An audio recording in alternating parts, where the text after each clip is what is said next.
Yes कर दिया। So it's not fun for collaboration, must move us from fragmentation, uh defibrillation, गया from these isolated silos we're doing to share scale, आ गया share आ scale, गया ठीक है। focus on dependencies to reduce bottlenecks. So there are four practical ठीक है tools ठीक है ठीक है। back to हाँ, आ गया है लेकिन sharing as a self-help AI strategy.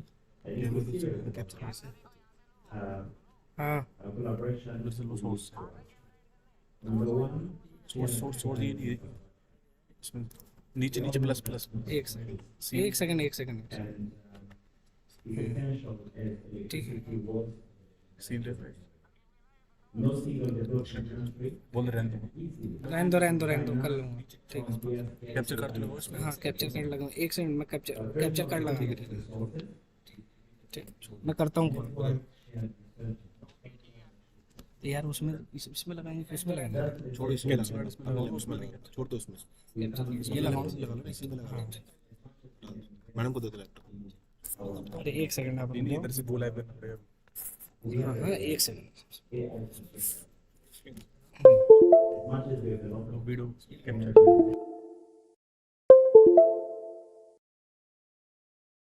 the right type of infrastructure to support our ambitions.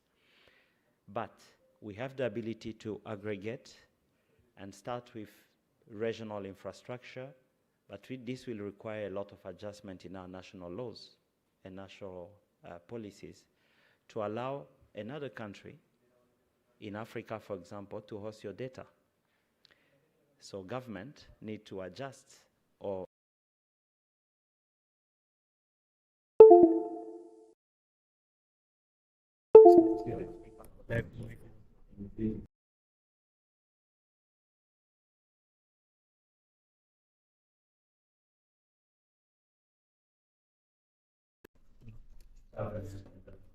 मतलब सीधे ये लगा दो यार क्यों उसे कर रहा है सीधे ये लगा दो बात करता हूँ क्या दिक्कत हुई? अरे मेरी बात सुनो समझा trusted. Number two,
the strategy is not isolation, it's about urgency.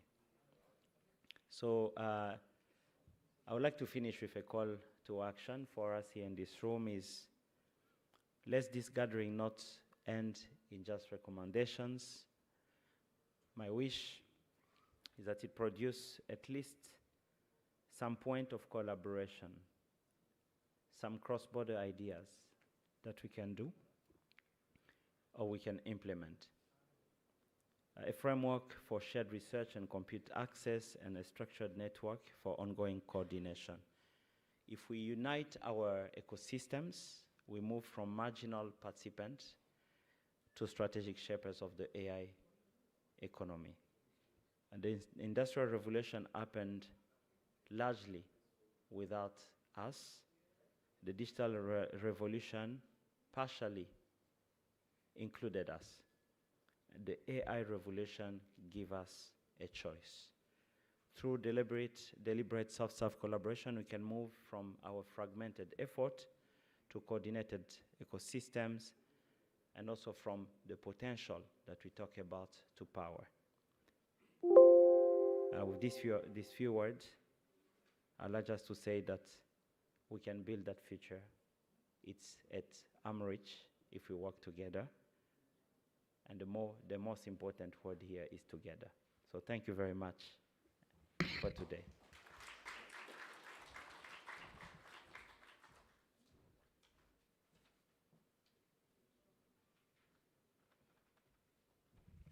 Thank you so much, Didier. So that was a perfect segue into our next keynote, which is on rethinking AI research from the Global South. And this keynote challenges traditional paradigms of AI research and calls for epistemic shifts grounded in global realities.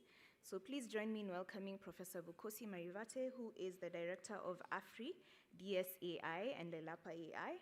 And he's widely recognized for his work in data science, language technologies, and inclusive AI research models. Welcome, Prof. Okay.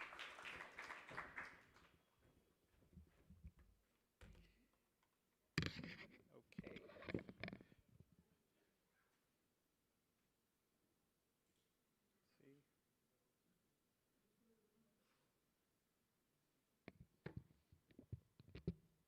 Okay. Thank you, everybody. Also, I only got in at about 3 this morning, so those claps, that energy, must just keep on coming back as we as we go on. In this area. This is a very interesting topic for me, just because of journey of being a researcher. I'm at the University of Pretoria as the chair of data science and also the director of the African Institute for Data Science and AI, based there. And I'm taking this year as a sabbatical to actually build that institute. So you can always try and find me, and we figure things out together. I run the Data Science for Social Impact lab at the university, where most of our work is concentrated on African languages and AI. I will be using African languages or African context, but then in this case, a lot of the things are transferable yes, with slight adjustments here and there as per the previous keynote. But hopefully that, doesn't, people think like, oh, you're not talking about me. Also one of the co-founders of Lelapa AI, where we're building towards resource-efficient AI from Africa to the world. And we're working on a number of especially language services that are available to people. And that gives me another kind of perspective of really how do you get things into people's hands and the challenges that come with that. Okay, so my key message is that we're going to have to expand what and how we count if we want to look at thinking about a more equitable research infrastructures for ourselves. If we look at natural language processing on the African continent as pioneers, having moved forward is rising out of the deep learning in Daba. You've seen people, communities, data sets, models, and many, many things come out of there. But we have to think about kind of what's next. And we also need to figure out how you make sure that you have a community that has 1,000 flowers bloom, right? You don't have one way to do things. There's 1,000 ways to do those things. Why do I say it's pioneers? If you look at the last kind of few years, this paper, Charting the Landscape, there's another paper, I think that's gonna come out at Africa NLP this year that comes from some of our team. But you see kind of a growth of with 2,271 plus African languages. Yes, you don't have good, even research coverage, but you can see how over time this has changed, especially in the last 8 years or so, because of this communities actually coming up. But at the same time, you have a risk that you're going to have a minority of languages now also taking over, right? Because in the same way, there's going to be those ones where it's either easier to get data, easier to build models for, and then there's that concentration risk, right? Then there's still things about dealing with accents. There's still challenges of 54, 55 countries where the research actually is happening is also something that we have to kind of think about in these areas. The one part, the good news, is that the last decade have seen many shifts. If you've seen some of my talks, you've probably seen this slide a couple of times, but I have to reiterate it because it's something that's important. So you've seen communities build up in different ways, and it's always very inspiring to see people. There's formalization, there's impact of work, rising seniority, and then increases in opportunity across the African continent, and I'll put it up in India and other places that we're seeing a lot of this work happening. But on the continent, there's challenges. So mobility is key, moving around is not easy, right? Whether it's visas, all these things. Absorbing the funding that is available requires you to have specific types of administration that's available to you. We need to increase the opportunity for students and professionals on the continent, again, connected to the previous talk about not having, it's just like, yes, people can move to other places, but then you want them to have programs to keep connected or come back when the time is right. Developing faculty, lecturers, professors is a challenge, and choosing the directions we want. Right? We do not necessarily need to take directions that are given to us to say this is where everything is going, so you should go there, but how do you choose what it is that you want to develop? And there has to be increases in local R&D investments. This is a major challenge when it comes to now R&D on the continent, that no African country, for example, meets the African Union's benchmark of 1% of GDP being spent on research. Right? And other places, this is double, triple that. Now, with looking at African natural language processing, one is to highlight Shaw Masakane, which I was one of the co-founders of. But in 2025, what was interesting is seeing at the ACL meeting or conference, 4 Best Paper Awards connected to people who were part of the Masakane community. Right? This is a big milestone. Going back, if we're going back to 2019 and seeing this at the same time. And then this led then to an initial investment and creation of the Masakane African Languages Hub. I think I was at Chennai, the director upstairs. I don't know if she came down at the moment. So this is the big thing, right, of now being able to run programs, being able to be a grant maker in these areas. But given I was asked to provoke this about what the future or ways to think about research, incentives and metrics matter a lot when it comes to people who are working on research, right, in different ways. So there's a number of people in these papers, let's say they're based at a university and they're academics, but much of this work that's there, if you're based in organization, countries, or continents where science might be measured very narrowly by journal outputs and sometimes disconnected from the field or the needs of what actually has to be done in that research, they would have been discouraged from actually even submitting those papers, or even if they were published, and even if they were in the Best Paper Awards, they actually don't count for the thing that is measured. Right? And this is a big challenge. So we must do better in these areas, and these are one of the things that sometimes are hidden, right? That people go like, why aren't people doing this? It was the same as the beginning of why people weren't working on some of our languages, where it was like, oh, you can only publish for your language in only these conferences or these venues. You can't use the general natural language processing venues because there it was mostly English or work that is in a specific way. We wanted that to expand. In the same way, when we think about incentives and what gets measured, we need to expand that so that people, so whether, yes, there's conference outputs, there's models, there's software, there's data, there's impact work, right, of saying, hey, we're actually trying this and we're trying to change something in society. How do we think towards those types of things and make sure that as we're building the field, we're not leaving people behind, right? Because they find it hard. It's very easy. I can sit and stand on a podium and say, oh, you must do work like this. But then if I'm not connecting to actually what the local situations are for the researchers, right, then it becomes very, very hard. And it's, yes, a few people will try, but then we have to think about how we expand these types of things. At the same time, in thinking about our impact, what assumptions are we making about the communities that we want to serve, right? So in this work, for example, from the Global Center on AI Governance, in South Africa, when they studied, they looked at it, they said like almost 73% of respondents didn't, have never heard of AI. This was, I think, towards the middle of last year. And there's an assumption that we are making like in the way that everybody understands and knows what these technologies are and what they're supposed to be doing. So how then do we hit up in making sure that we understand the people on the other side, right? So we do have that, that fragility, especially in terms of trust of technologists coming into people's spaces. We need to be transparent and accessible. We have to be ethical in the work that we do, especially in trying to be user-centered. It's something for me to make up and say like, oh, I'm making up a situation and then I'm creating a solution for it. As such, it now in society is solved. While that is not really in somebody's hands, right? That is not really actually being evaluated against the use, right? And we must, the socioeconomic issues we can't ignore. And I'll always argue about that we can't ignore them just because of like, no, but then we can just be creating 1,000 agents and they'll solve everything. We don't, that's not necessarily a reality. We also have to understand each other. I might be coming from a more machine learning, engineering background, and there's things that I love doing, running, evaluations, all those things, but then there's values that are encoded in there. They are not neutral. People just think like, oh, because it's some code or some math, it's neutral.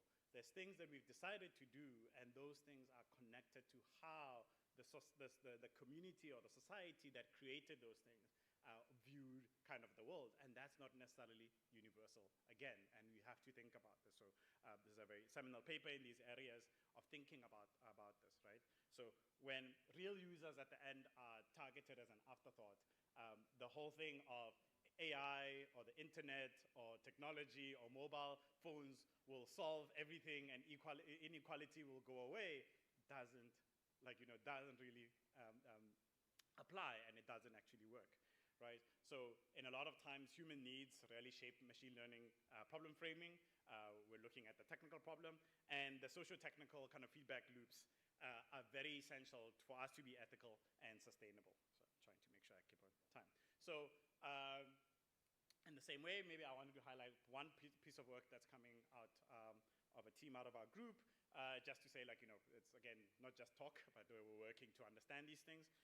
So this is just a first version of a playbook that was published about, I think, a week and a half ago with data.org on digitization of data, oral data for natural language processing for low-resource languages. Thanks to, I think, the Data Science Nigeria folks here who Equalize we work with, University of Lagos, and then us at the University of Pretoria.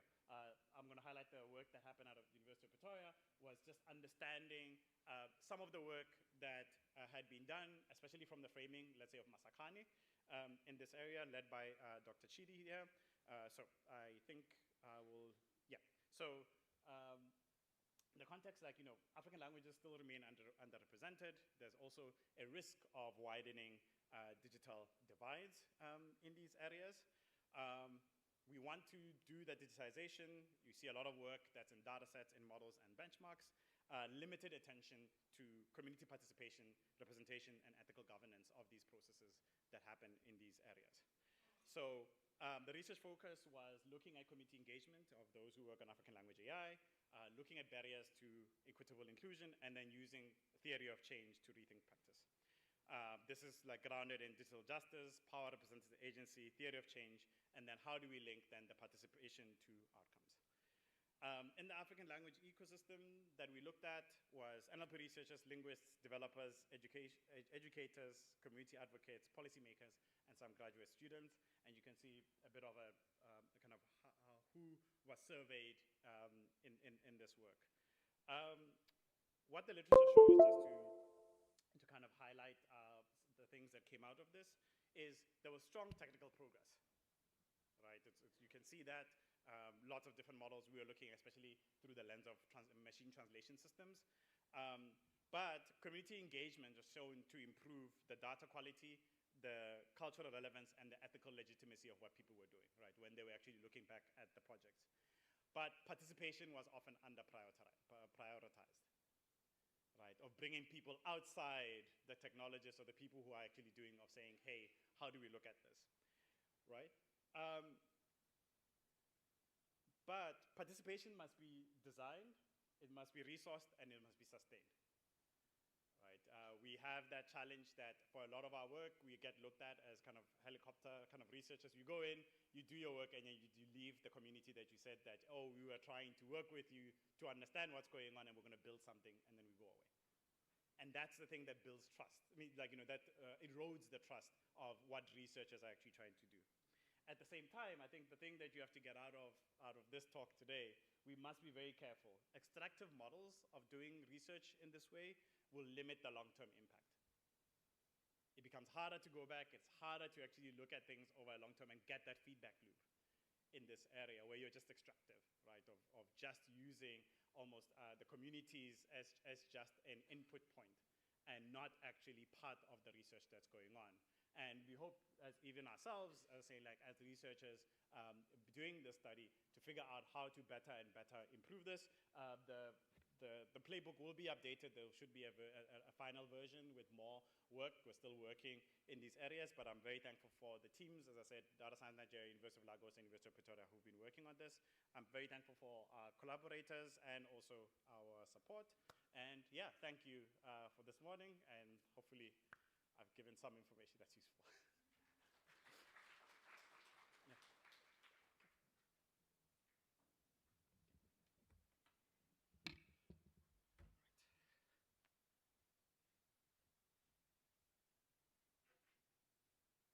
Thank you so much, Professor Bukosi.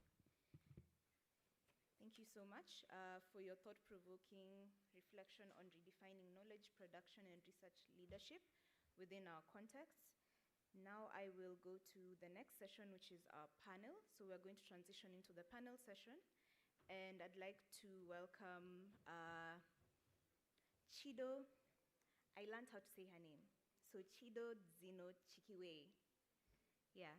So I'd like to welcome Chido, who is the CEO and co-founder of Fundable AI, and she will further welcome her panelists, and the panel will be on the state of play across global majority regions. Welcome, Chido. Okay.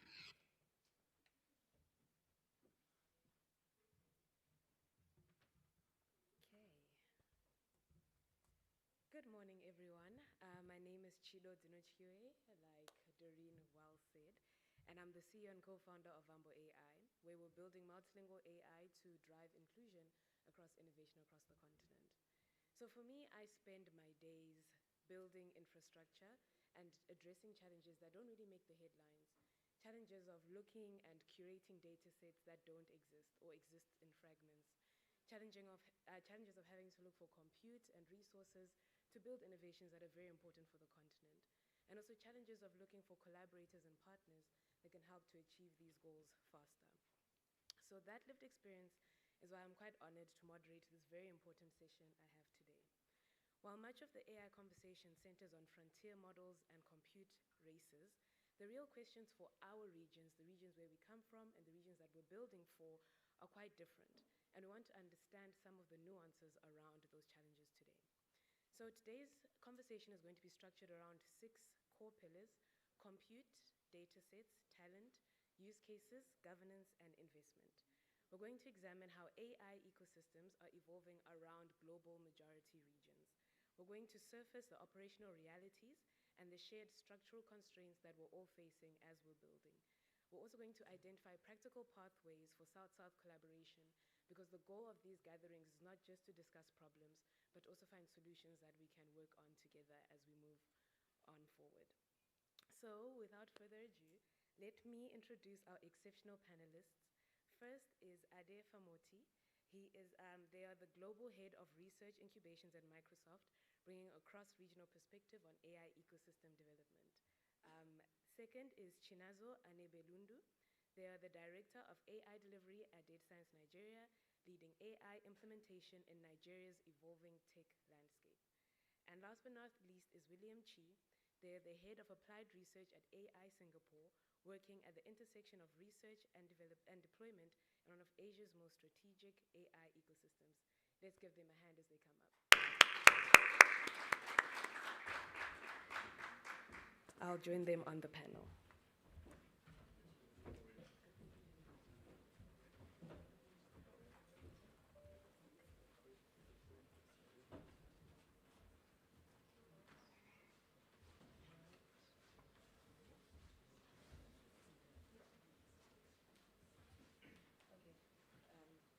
Hello, testing. There we go. That should. Yes. Hello? Okay, perfect. Thank you so much for joining us on this panel today. Very looking forward to this discussion. So I'm going to start by establishing our baseline for this conversation, and I'm going to ask each panelist to answer 3 questions. One is defining how your ecosystem is working today. What does your ecosystem currently look like? The second is a major structural constraint that is slowing down progress. And the third is, what is one area of strong momentum? So how is your ecosystem? What's a structural constraint? And what's the momentum within the spaces you work in? So Ade, we'll start with you, and we'll move to William. Thank you. Thank you, Chido. It's great to be here and to contribute to this amazing discussion at this convening at the India AI Impacts Summit. So in terms of the ecosystem, so the way I see the ecosystem in the Global South and how we're contributing to that is, in terms of a scientific revolution. So if I think about the moment we're in, it feels like it's another technological sort of leap, but it's more like a scientific revolution, in my view. So the reason I say that is ecosystems are converging in the global north and also in the global south to help use this moment to really shape knowledge, to create knowledge. So AI is not just for, today for optimizations or for ChatGPT, but today we're seeing, so I work from a research perspective, AI is being used to accelerate frontiers like drug discovery. So, imagining new molecules, new biomolecules, new drugs, it's been used to imagine new materials. And this is the sort of opportunity for the ecosystem in the Global South. And we're also seeing things like climate modeling. So the ecosystem converging to use AI to think about solutions, climate solutions to the Global South, using things like AI for numerical weather prediction. So there's an emergent AI sort of stack, as I call it. At the bottom of that stack is energy, which is foundational.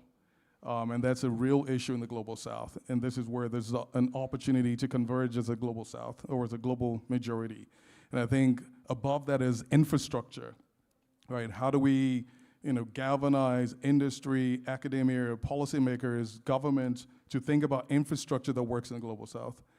I think third is really compute. So if you think about Africa, for example, 18% of global population, but 1% of global data center compute. So that's a real constraint and presents a massive opportunity for the ecosystem also. And I think above that is the models, the innovation around the frontier models, and at the top of that is applications that could really reflect the context and lived experiences of the people in the Global South. Now at Microsoft, what we're doing is we have almost like an integrated sort of stack. So we're playing all the way in the bottom, energy, infrastructure, all the way to the top of the stack, which is applications that could work in the global, for the global majority in the Global South. So I think those areas, what I call an emerging AI stack, is where the real opportunity is for the ecosystem in the Global South. Some will need existing methods. Some, there will be new innovation that work in and for the Global South. Thank you so much, Ade. I really loved what you just mentioned on an emerging AI stack. I think as emerging markets, we've always had to kind of create our own rules and work in our own way. Chinazo, your thoughts? Thank you, Chido. It's good to be here. So if I have to talk about what defines AI ecosystem in the Global South, I will start by saying that AI continues to reshape world economy as we know today.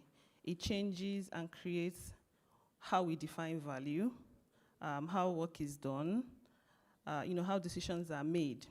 And when you think about it in context with the global majority, where most humanity live with respect to population, you see that there is so much value that can be created. We are looking at 80% of the world population. There's so much value that can be created. There's so much decision that can be made faster. There's so much opportunity embedded in the problems that we have in the global majority. If you look at Nigeria, and like Professor Vukosi said, some of the use cases I will share are transferable, but I'll talk typically based from the Nigerian viewpoint. If you look at Nigeria, for example, we have a teeming population of young people, young tech-savvy people, who are, have the entrepreneurial energy, and then there's this booming startup scene. And then we now also have government that is becoming aware and becoming intentional in creating opportunity for its people. So generally, in what defines the AI ecosystem is mostly the population that we have. We have population that defies the odd, even with our university curricula that lags behind modern AI. They are still able to self-teach themselves. They are still able to carry local research and development to build the ecosystem that we can, that can thrive. So I think the population is our strength. And while we have some constraints in terms of infrastructure, in terms of compute, for example, in Nigeria, we still have broadband issues, we still have power outages, but the population is ever enthusiastic. We still, amidst all these challenges, we still have startup boom. We have an African village exhibition where we have startups who are building in different sectors, in health, in education, in agriculture. But I think the challenge is still there because we're not able to scale to serve the global majority, to serve 80% of the world, especially because the global majority generates the perfect problem for AI. Like, we have the perfect problem that AI can solve, but we don't have the compute to solve it, right? And I think that is what captures the ecosystem in the global majority. Thank you, Chinazo. And I think you really captured the ecosystem in Africa as a whole. Booming youth, governments that are still learning as well as we are learning, and massive opportunity and potential for growth with people who are willing to learn and willing to do the work. William, your thoughts, please, on this matter? Thank you, Chido, and thank you, everybody, for having me. So I'm actually representing a different part of, the Global South, which is the Southeast Asia. So I'm based in Singapore, but my work basically encompasses the whole of the region as we are trying to cover multilinguality and build LLMs that can understand native languages in the region. Answering the question is, I feel a little bit fortunate, quite lucky, because just a few days ago, 3 reports were just released about the state of AI in Southeast Asia. Okay, I'm gonna probably summarize key points from these 3 reports and trying to sort of like bring in a little bit of my own personal experience engaging the region as an AI builder. The first report actually came from McKinsey, together with Singapore's Economic Development Board, titled AI in Southeast Asia, a New Opportunity. A couple of key points here. I think compared to the West, for example, Southeast Asians, they see AI very positively. They basically see it as a way towards upward mobility. And I think in terms of adoption, is actually very, very high, significantly higher than the developed world. Similarly, we see the same trends among the companies and businesses in Southeast Asia. I think when ChatGPT came out, we immediately rushed into experimentation. Nowadays, the tone has been scaling it up, deploying it. So a lot of people are doing it. However, despite all these things, and I don't know whether it resonates in other regions, the value capture is a problem. The value capture is a problem. So where's the money? It's not really there. The issue is this, right? And it's sort of like addressing the structural constraint. A couple of things. One is a lot of this drive comes more from the tech side of the community, right? So there's talent to build technology, but there's not much talent to sort of like translate that into the business. And I think this sort of like reflected in the reports that, the main sectors that have been dominating this adoption is the technology sectors, the telco, right, where most of them, they kind of build solutions for businesses rather than actual end users. Right? So that's a problem. There's a bit of a legacy system issue in the region, especially the older businesses, making it harder. But there's a bigger problem here. And I think this is something that's a little bit more serious. In my view, people underestimate the diversity of our region. I like to think of Southeast Asia like a half of Africa. We have half of African population and half of the number of languages. You have 2,000, we have 1,000. Yeah. And people totally underestimate this thing, right? There's a lot of things that's captured by languages. I think they focus on development of languages, the dominant ones only. And I think to some degree, the big models can do that, the frontier models. But that's not the reality for many Southeast Asians, right? And if you cannot tackle the language, you cannot tackle the culture, you cannot tackle the safety. The moment you bring this thing into the real people, you have problems. And that's where the value capture is an issue. Okay, the second point that I would like to highlight from this report is actually quite interesting. I don't know whether this is true in other regions, but in Southeast Asia, the hyperscalers, Microsoft, Amazon, Google, they're very, very bullish about it, right? They invest like $50 billion commitment in Southeast Asia. But the interesting thing is that it's not just from the West. There's Alibaba, there's Tencent. It's really, really like a battleground for, between the Chinese and the Western, right, in Southeast Asia. Southeast Asian people are very pragmatic. They basically pick and choose, but there's a problem in this as well. I think I like the fact that earlier speakers talked about dependency.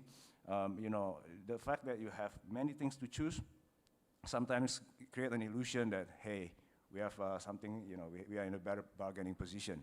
But actually, if you're relying on this, you stop building your own models, we have a problem, yeah, long-term problem. And I'm gonna quickly cover the two other reports, right? First one is, the second one is actually AI-ready ASEAN. This is done by ASEAN. ASEAN is like the African unions of Southeast Asia. So they basically try to push for education, basic literacy of AI for the whole region. And they found that students actually use AI very, very aggressively, but teachers and parents, they are scared. They are not confident. They don't know what to do. There's no like, institutionalized policy on how to make sure that they are not over-dependent on the AI, how to make sure that they're using it in a way that is building them up, right? So we have this issue, and I think there's a gap that needs to be addressed. And finally, on the last report, the third one is actually the ASEAN Digital Outlook. It's quite similar to what was reported earlier. Hyperscalers, they invest a lot unevenly on the big cities like Singapore, Jakarta, Ho Chi Minh, but not on the other parts of the region. So that is a problem. Maybe if I can quickly close on the opportunity. I'm actually finding Southeast Asia very, very unique. I was expecting a little bit more resistance to collaboration, but from my experience, they're very collaborative with each other. And I think we can extend that to other parts of the region as well. Thank you. Thank you, William, for those rich insights. It's actually quite interesting to hear how the region has advanced, kind of as opposed to regions where we come from.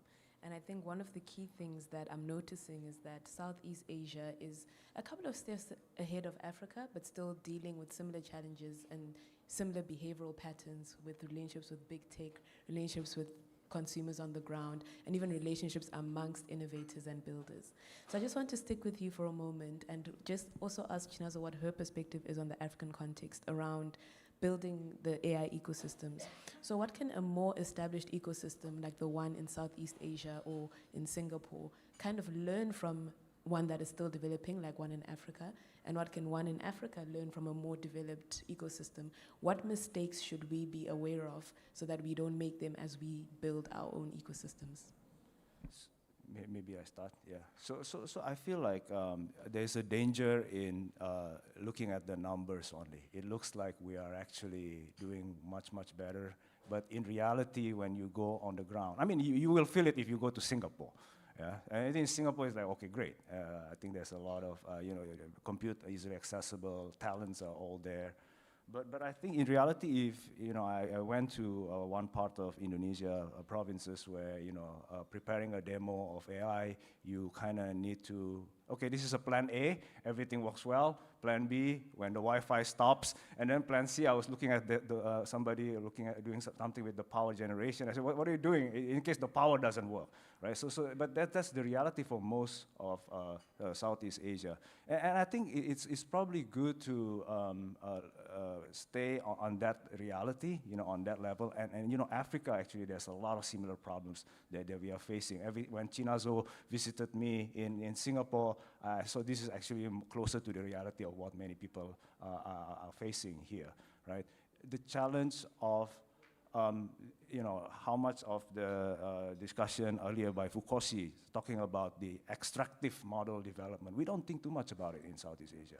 But actually it's real, it's there, and I think if we underestimate this, it's gonna come and bite us again, right?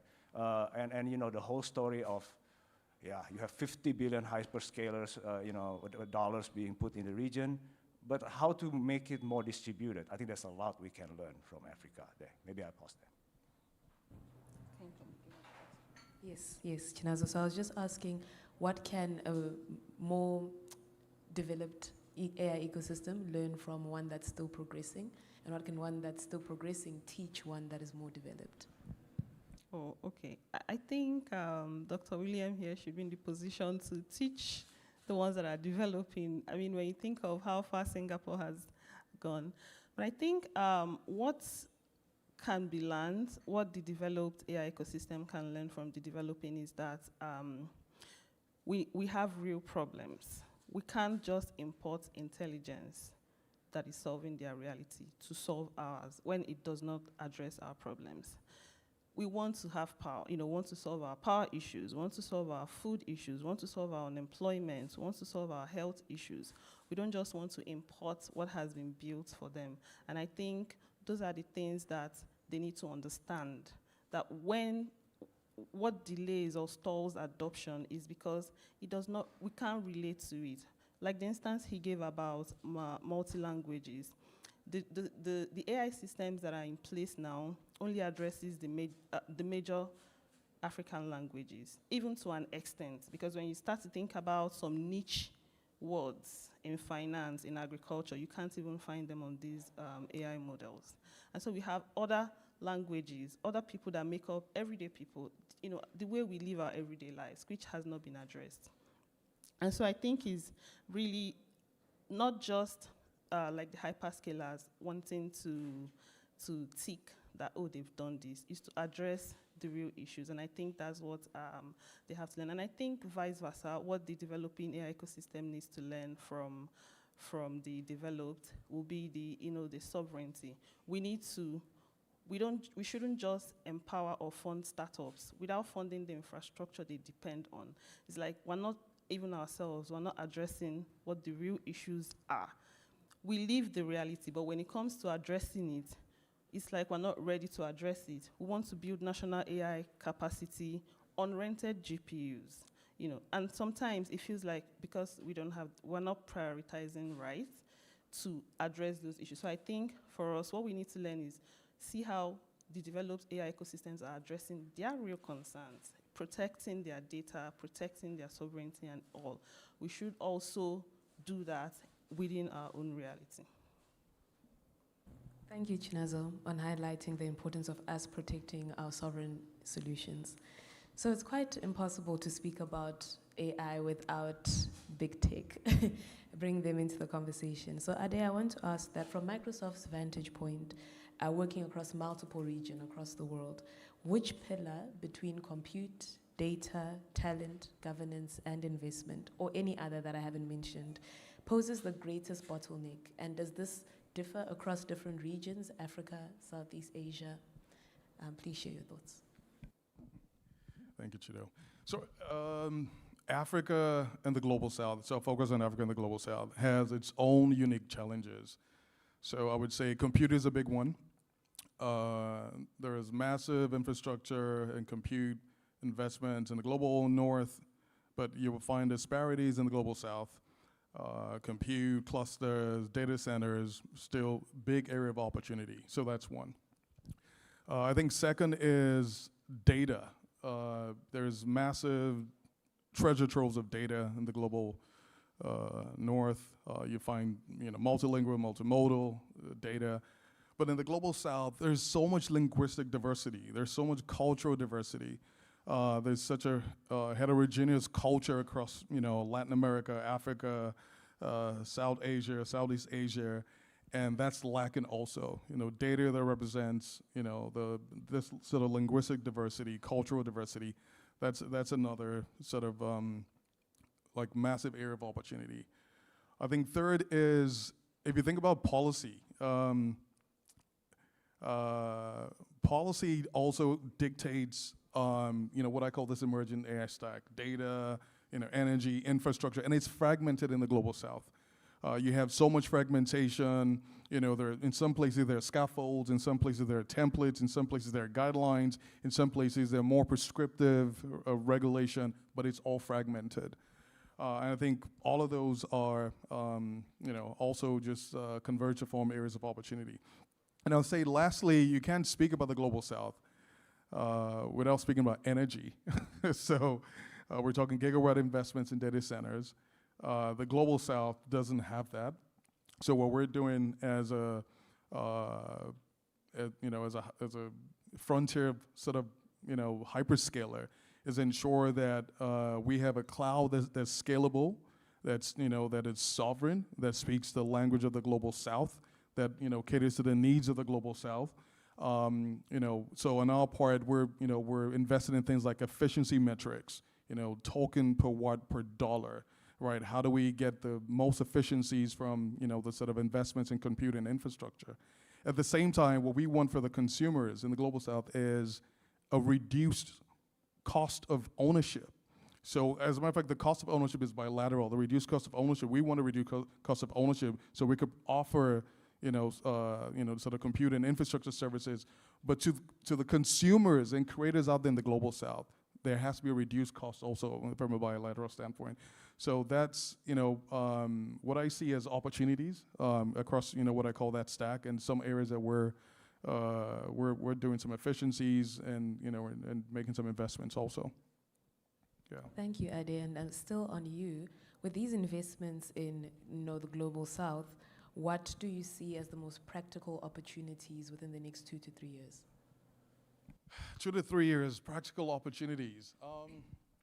So the first is, as I build on that story, on that response, I think I want to go back to the earlier things we spoke about, learnings from the Global North. I don't think the Global South should learn so much from the Global North.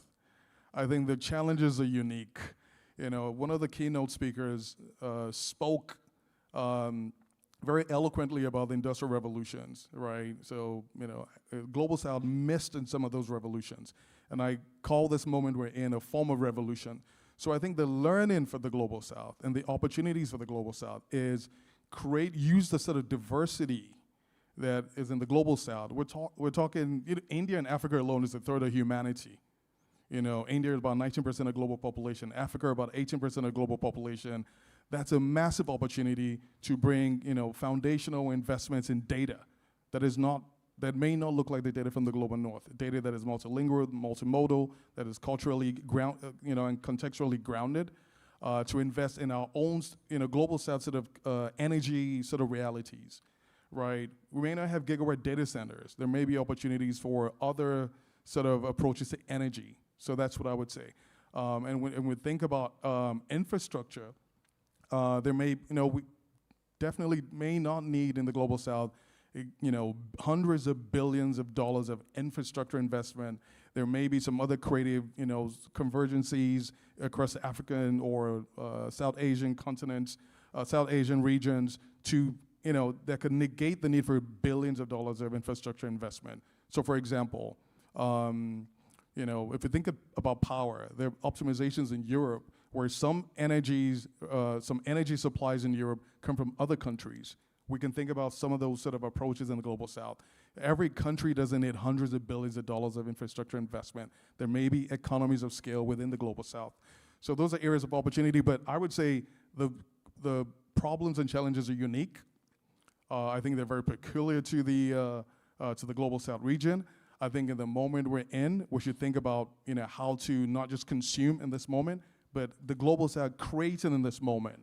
The top 20 economies in the next 20, 30 years will be the economies that take advantage of this AI moment we're in, to find GDP scale, to use AI to really just, really hit the last mile, to really enhance the lives of the people, to really bring AI into the lived realities of the people, not just consume it, not just do it, not just copy the templates from the Global North, but create the realities in the Global South.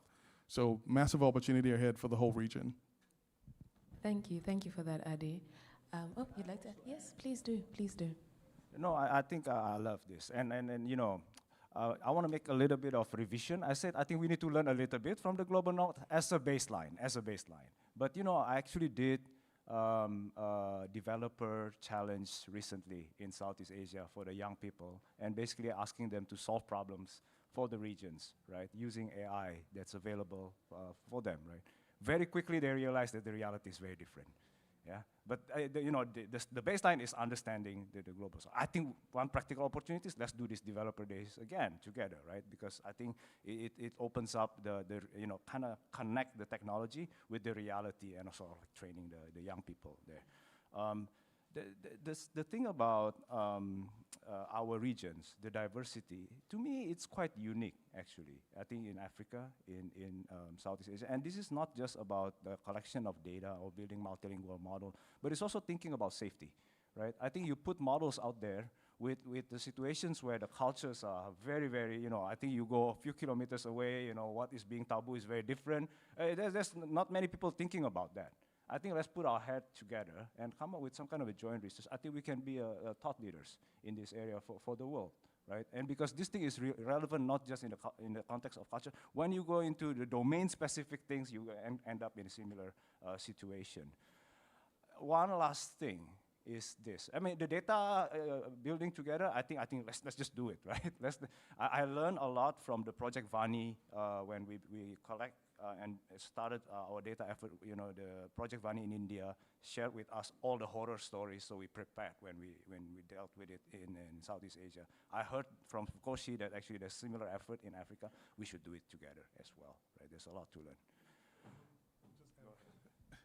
So for the researchers and scientists in the room, and it seems like the community in the South is galvanized around really taking advantage of the moment we're in. I want to just charge, this community that when we speak about the Global South and AI, we sometimes speak about equity, about inclusion, and that's fantastic. I think we should continue the dialogue around equity and inclusion. But I want to urge us after this convening in Delhi to start to think about beyond linguistics. AI could be used in the global. So if we think about the Global South and the diversity in the Global South, there's 7,000 rare diseases out there. AI is helping right now, frontier labs, pharmaceutical labs, to think about how to cure some of those rare diseases. We're talking pharmacogenetics and pharmacogenomics for the Global South that represents the diversity in the Global South. So we need to think beyond linguistics into domains like healthcare, into domains like numerical weather prediction, using models that represent the region that could help mitigate extreme weather events and things like that. So that's a charge for the researchers and scientists in the room. In the next 2 years, if we convene, I would love to hear stories about natural language and linguistics and multilingual and multimodal, but how are we using AI to solve real Global South problems in Africa and South Asia and other places like that. So in the next 2 years, that's my charge to the room. Thank you so much, Ade. And yes, in as much as there's a huge gap with low resource languages, there's also a gap with low resource sectors, low resource industries that need us to invest in building solutions for them. So I'll ask Chinazo the final question before I ask all of you to give your closing remarks, so please start thinking about them. Kind of taking off from something that William said around the importance of safety of AI. Within Africa, actually within any space that is using AI, trust is something that becomes extremely important. So how do you think we should be building for trust, especially on the African continent? Who should own the data, or how should that work? How should that be controlled? Who should benefit from the outputs? Should there be a standard around working and building for Africans or by Africans? And how are you seeing that tension of trust across Nigeria and Africa, if you have insights on that as well? I think the tension is real because there's a heavy reliance on foreign GPUs and cloud computing services. And so what I'll say is we need to, there has to be trade-offs. We have to see what we can trade and have a policy to co-own the data, because that is an ongoing conversation and argument, who owns what data. Even when we collect data from indigenous people who do not have access to smart devices, how do we also co-own the data with them? Say a tribe in the rural area, and then you're collecting data to represent them. Do they even understand what the data is being used for? So the same applies even when dealing with the how do I put it now? Even when dealing with the developed segment within the developing countries, we still have like regions, for example, in Nigeria, who still do not have access to technology, and we need to have middlemen go to them, collect their voices, collect their data, so that we can include them in these models. So, I mean, it's an ongoing conversation. I don't have an answer to that, but we should always insist that we co-own whatever data that is developed in the process, so that we can have some form of ownership to it. But in terms of trust, as long as we import these things, we have very few local data centers. I don't even know how many AI data centers we have. And so we'll continue to rely on external computing systems. And as long as that is the reality, we're going to keep having this conversation of trust, of bias. But I think it's a trade-off that we really have to give. We have to trade something to get something. And I think if it would be a mindset shift for our government to invest, and like he said, to invest heavily in these things that matter. So one thing we do at Data Science Nigeria, we're beginning to have this off GPU that we're doing for subnationals within the country. And it's funded. We don't even have the fund.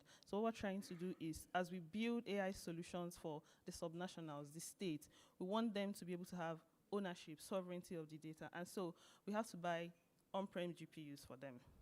Now and when we buy that, they don't even have data centers that we can keep them. And so that's another issue. It's like convoluted when you try to solve one problem. And in the long run, you see that in trying to solve one of the problems, you just keep trading off, because there is, those are the issues. And so when we begin to invest in what will retain our sovereignty, our data sovereignty, then we can have power over our, we can say, yes, we trust this system. So I'll just say it's an ongoing conversation until we're able to be self-reliant on the infrastructure that we need. Thank you, Chinazo. So what's coming up, or what's quite clear from this panel, is that global majority regions are working, they're building, and they're actively participating in the AI revolution. They're also quite aware of the realities that they face, the challenges, the constraints, and in as much as there are efforts to collaborate and to work together, some issues, again, are still unanswered. There are no answers to those questions, and we're all still figuring it out. I'm really quite grateful for your transparency in sharing these insights. And as I ask for your final reflections, please just, give a word of, it could be encouragement, it could be advice, it could even just be a last insight that you just want to add to this discussion. So William, we'll start with you and we'll come up to Ade. Thank you. I think we all know, and I think we all realize the importance of this. One thing I would like to emphasize is the time criticality of this. If we don't act now, I've already seen, for example, people the young people don't want to learn their culture. They don't want to learn the mother tongue anymore. They create, there's this incentive where people just want to learn English, right? I think if we don't do anything now, in 30 years, 50 years, half of the languages in the region will die. Together with it, the cultures. And if you think a little bit about it, if you extrapolate a little bit about it, the talent will probably go away as well, because they will flow organically to other places in the world. And our way of life will be extremely different. But I want to end with this, resonating what you mentioned earlier. I think representation is important, but I think more importantly, going back to also the McKinsey report that I started with, value capture needs to be there. Let's ground this on real problems that we have and show the value of what we do.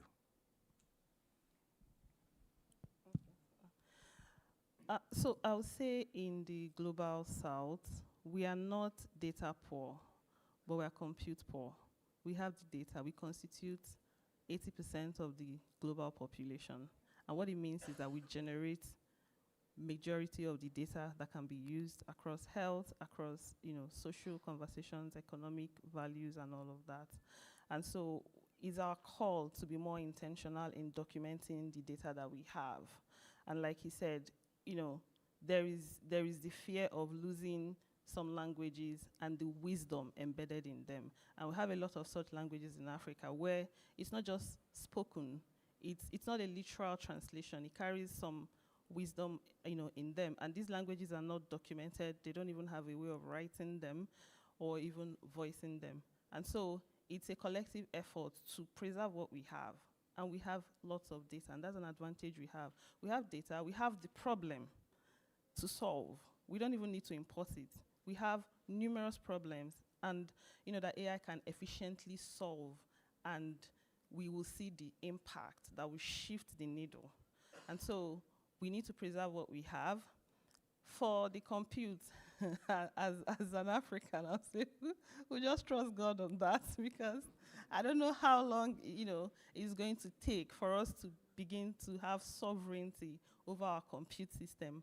But that's, what I'll say is that's the major problem we have, compute. We have the talent, we have the population, we have the enthusiasm among, we have the tech-savvy people, we have startups, we have the data, but the compute is the problem. And we have the wealth to even take care of that. But, we just hope for the best. Yeah.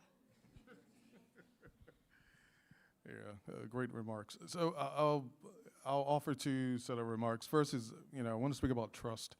Your question around trust. Trust is an emotion. It's a currency. It's a trust. Sort of a currency that's driven by emotion. If the work and the collaboration to build AI in the Global South is if it represents the people, if it speaks Zulu and Thai, or if it speaks Hindic language, or if it speaks Wolof, Yoruba, then it's representative of the Global South, and that fosters trust. And the second is if it's built in a responsible sort of way, where it thinks about any sort of pernicious harms to people, any sort of safety or security issues, then if those are mitigated or factored in, then that builds trust also. And I think third for trust is participation. If everyone in this room who's working in somewhere across the frontiers of AI is participating, then that also fosters trust, because it speaks the values, the culture, the lived experiences, the dialects, the accents of the people in the Global South, and that fosters trust also. So I'll end with, there's a diffusion report that was released recently by Microsoft, and it really stark, sort of picture the Global North, forging ahead with about 24% of AI diffusion in the world, and the Global South, the global majority, just trailing about 14%. That's not great, because that means the Global South is on track to not participate in the growth and GDP scale dividends of this moment. So, so basically, again, the charge is to everyone. The Global South cannot be left behind. Cannot just be consumers, but really has to be creators and people shaping, the sort of moment we're in with AI. Thank you, Ade. And I think as we close off, I'll just give us all 3 phrases said by each one of our speakers that really captured kind of the essence of this discussion. The first is ecosystem convergence to shape intelligence. The second is to invest in value creation. And the third is to leverage the booming potential. Thank you so much for engaging with us in this panel.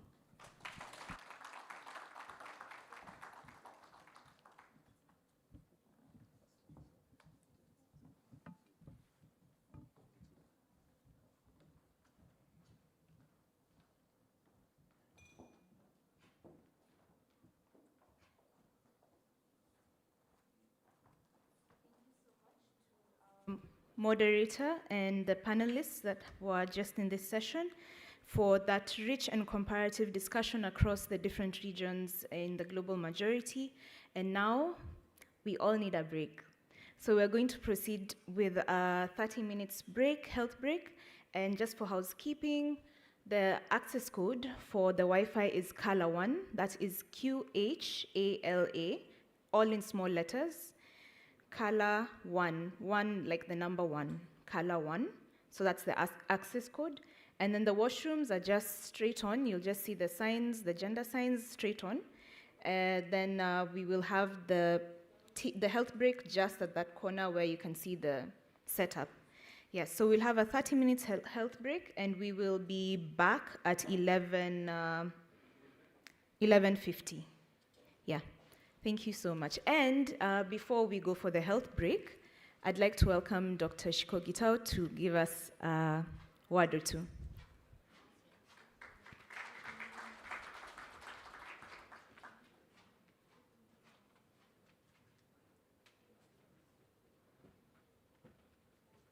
Hi, everyone. Sorry I missed in the morning. We had some logistical things you were settling. I just want to say thank you so much. You are way more than we expected to have this morning. I'm so happy to see all these people coming to this and shaping the future of AI for the Global South. We've been talking about this for the last year or so, seeing it come together is really, really nice. So thank you so much. Enjoy time together. I have a small logistical announcement. If you're an innovator and you have all of your people here, we want half of you here and half of you at the booths. This afternoon, we have a number of delegations who are coming. They started sending emails 2 weeks ago, yeah? So it would be nice for you to go and stand next to your desk and talk about your work. Because I'm pointing that because I'm seeing both of you are here, and you're unfortunate because I know both of you are here. So if one of you can stay here, and one of you can go, that would be great. We are going to, I don't know, Eunice has already left because we wanted to organize maybe a single Uber so that you're not stuck in different types of traffic. It's a bit crazy out there. So kindly, if you can go and stand next to your desk, and then tomorrow you can exchange with your other people, that would be great. I'm so happy to see many, many familiar faces. Thank you for coming. Let's make this. So tomorrow, I was telling my team, tomorrow we have the Global South dialogue. All of you, I'm sure you've been invited. And then on Friday, 20th is Friday, right? My brain is so mixed up. Every day is a day. We want to be able to talk about the outcomes of this session today. So it's a very important session, and it's going to be on the main stage with very important people, so pray for me, I'm very nervous. It would be nice to be able to have a conversation around, we met 100+ researchers from the Global South, and here is our memo to the world. So it would be nice to get a memo to the world out of this session that can be broadcasted to everyone. So it would be nice. So I'm really happy to see some of the people I most respect in this room being here. Thank you very much. And have a lovely day. I have to also sneak out because I have another engagement, but I'll be back. Thank you so much, and have a nice break.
steady through the day, carry the groove all the way,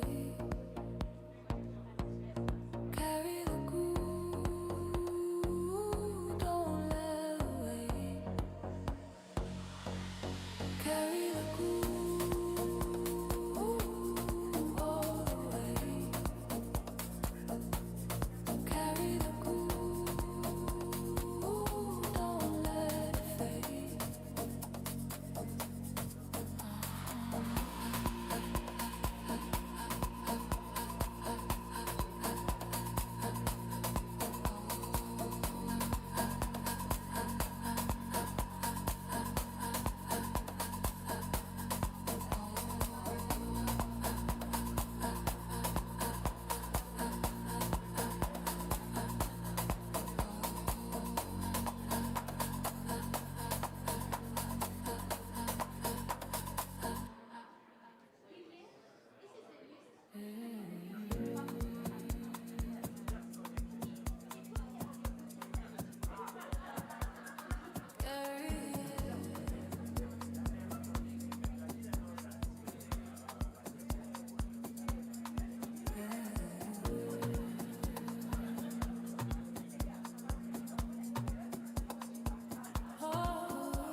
Every step remembers why we don't stop, we don't decide. Let the weight fall through the floor. Let the rhythm ask for more.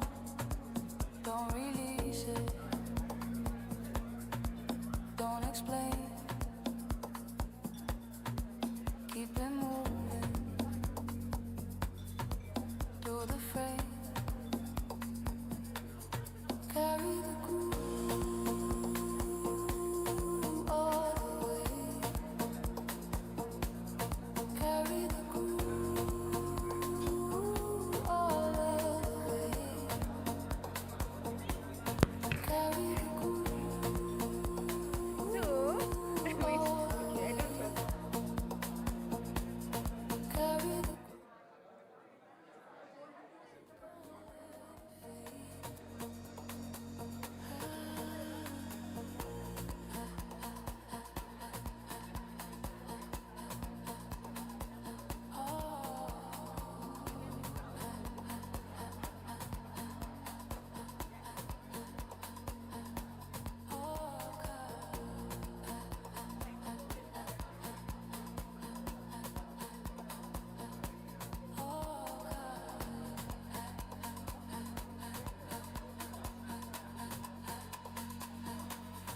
You don't push the groove,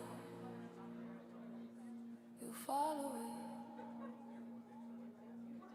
One line, one way, moving steady through the day. Carry the groove all the way. Carry the groove, don't let away. Carry the groove all the way. Carry the groove, don't let it fade.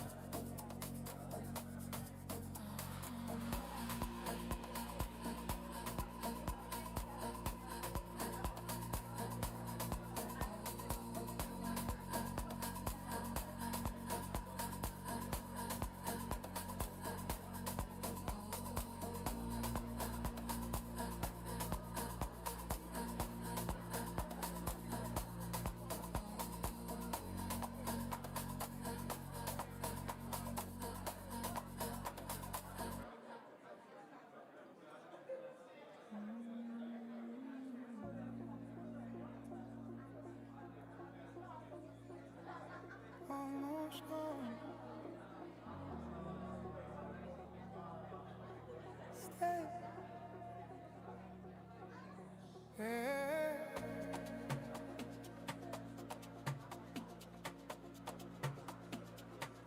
Yeah.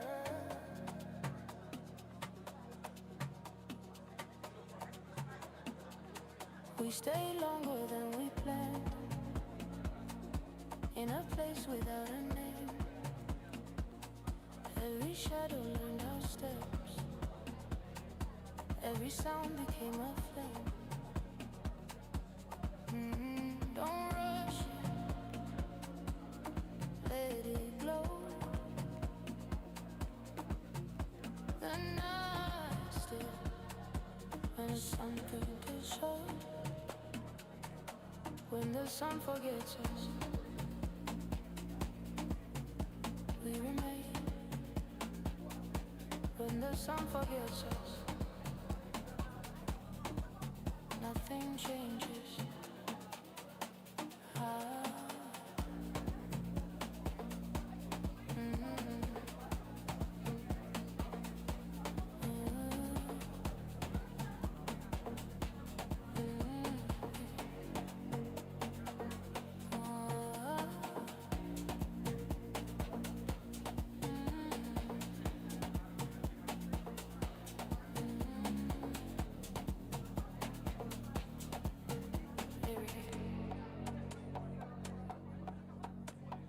You don't have to hold it, it stays with you.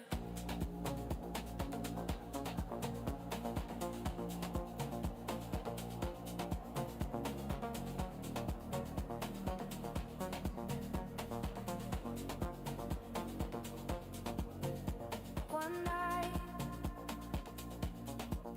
one trace, we carry it into the day. When the sun forgets us, we remain. Oh,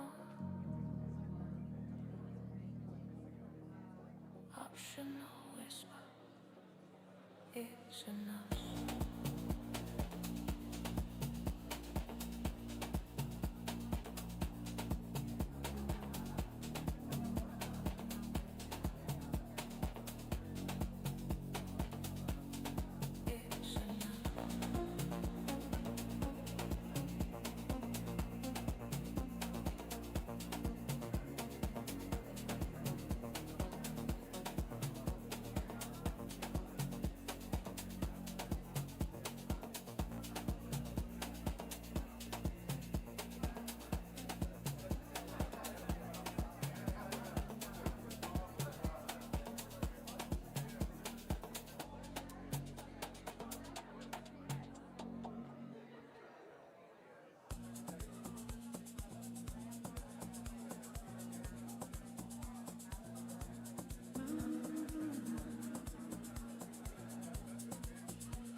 Nothing starts, nothing ends.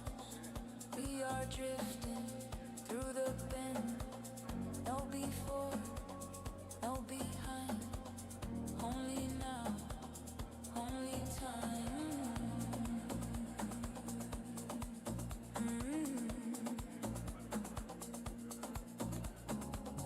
Let it blur, let it stay. There's no line inside the way, yeah. Nowhere's too late. We remain. Nowhere's too late.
is no edge, there is no fall.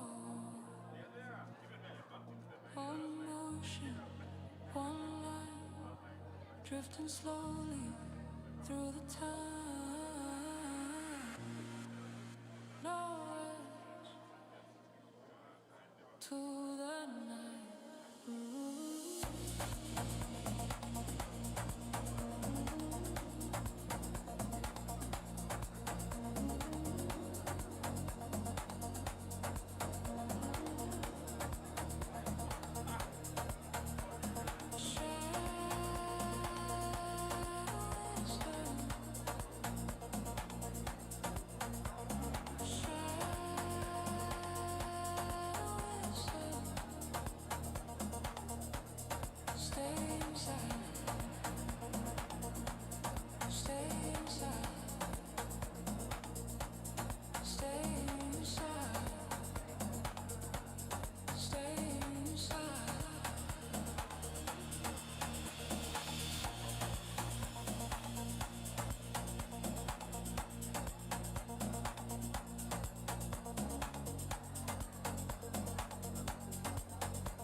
When I breathe,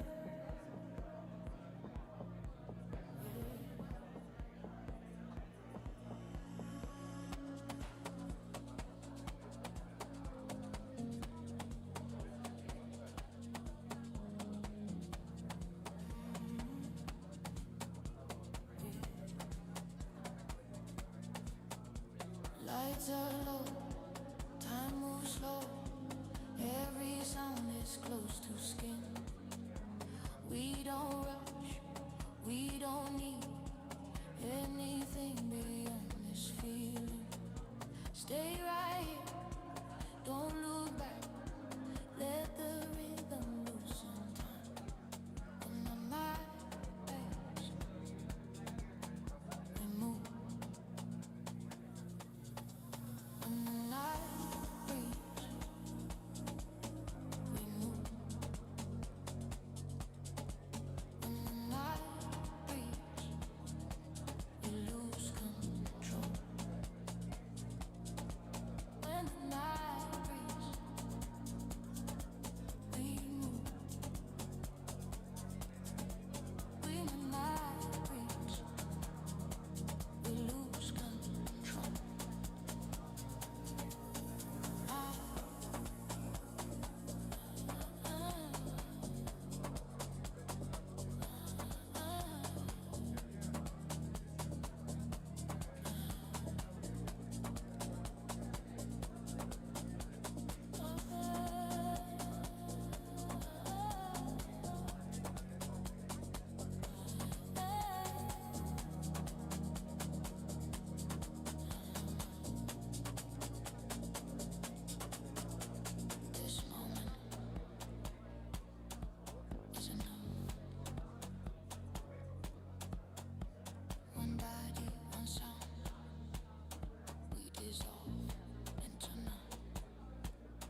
dark, through the light, we keep moving through the night.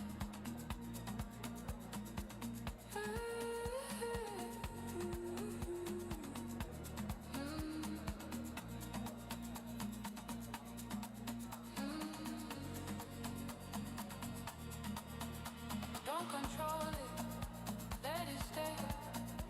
Feel the rhythm, lead the way. We never stop breathing. We remain. We never stop breathing. We remain. We never stop breathing. In the frame.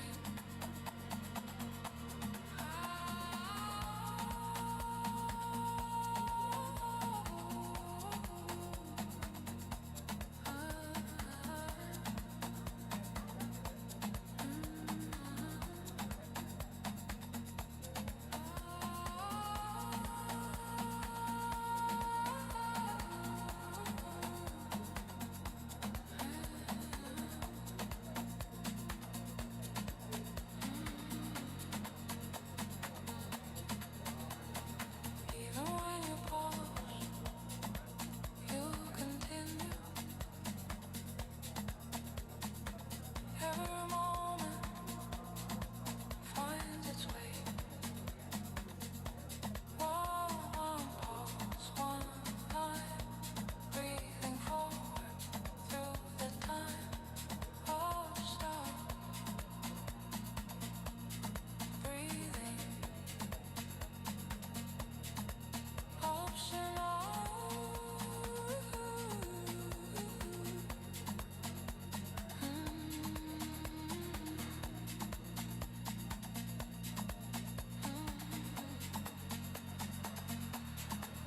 Keep going.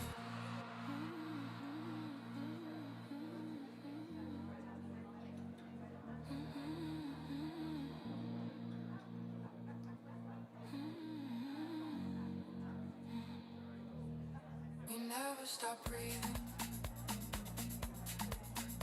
Breathing. We never stop breathing. In the frame.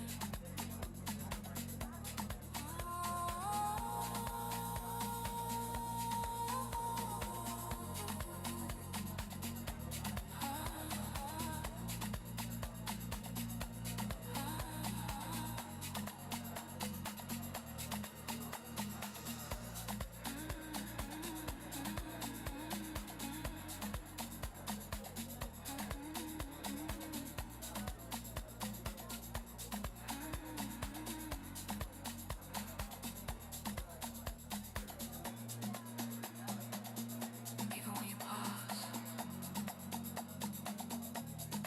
you continue.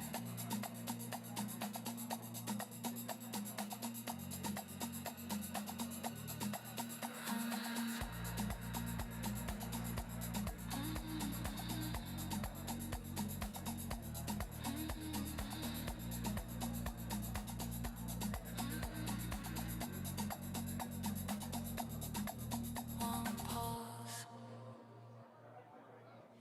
one line, breathing forward through the time.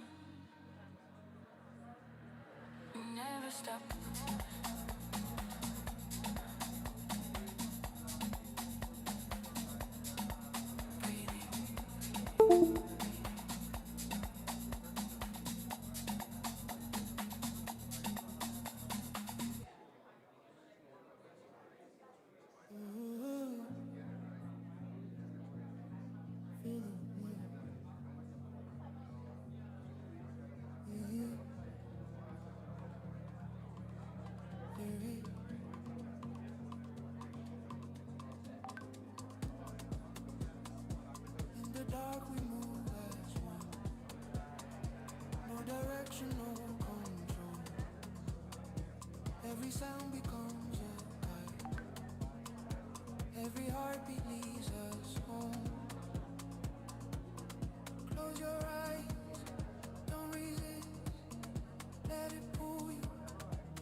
we becoming under one sky, under one sound. We rise, we fall together now.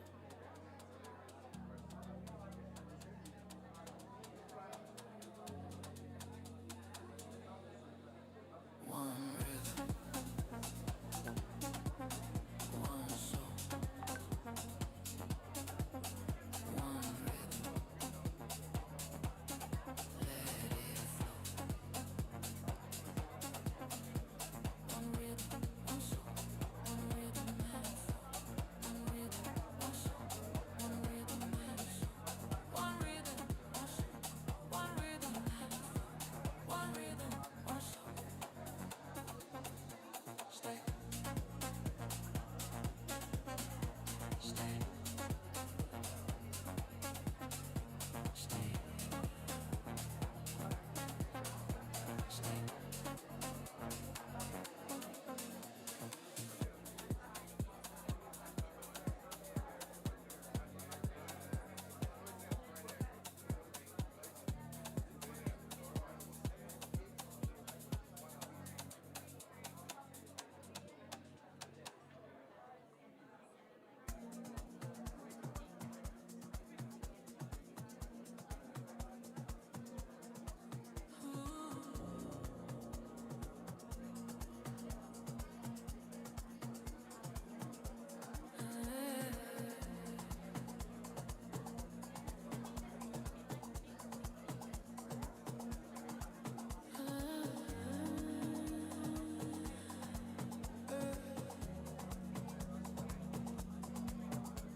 The floor remembers every step,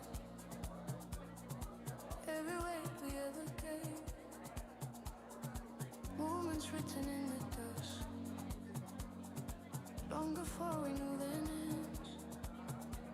Lean into it, don't explain. Let the body take the lead.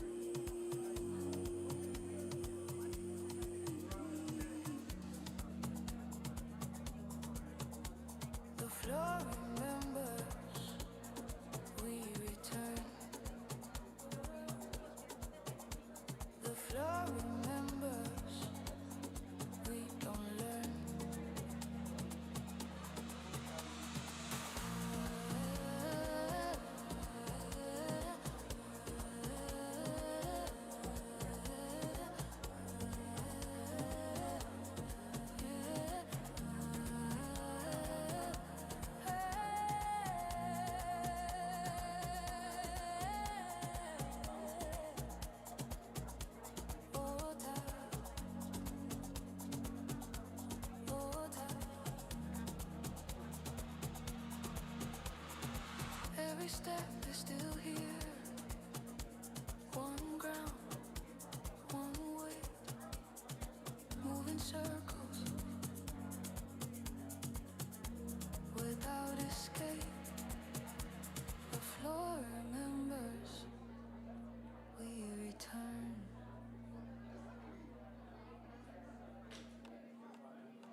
one sound.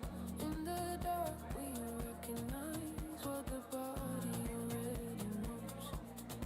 No division, their dismice, heal the space between our lives under the same pulse.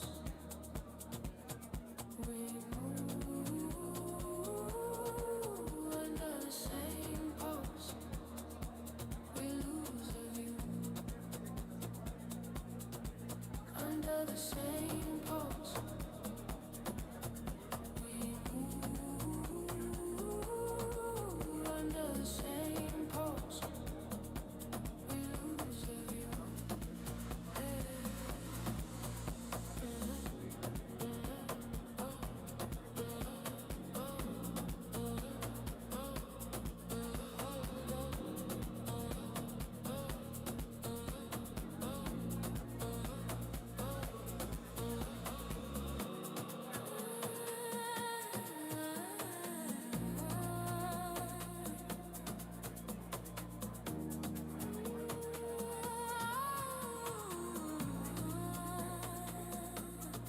You don't dance alone, even when you think you do. One pulse, one breath, holding. Hello, everyone. Let's wrap up the break. It's time to get back to the second panel.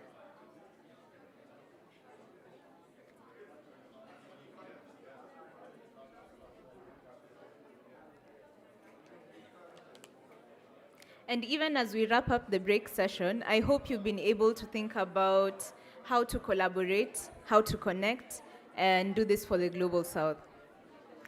Let's all wrap up.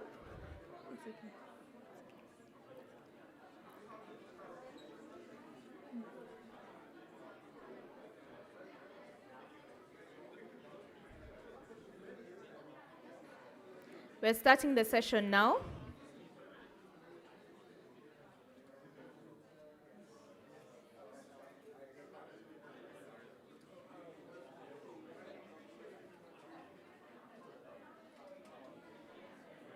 So if you're still at the T section, let's come back to our seat so that you can start the session right now.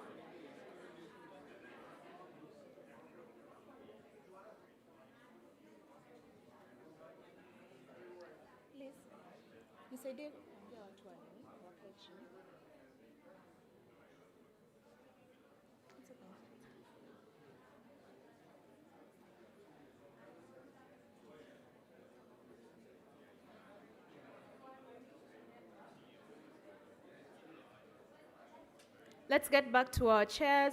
The session is starting right now.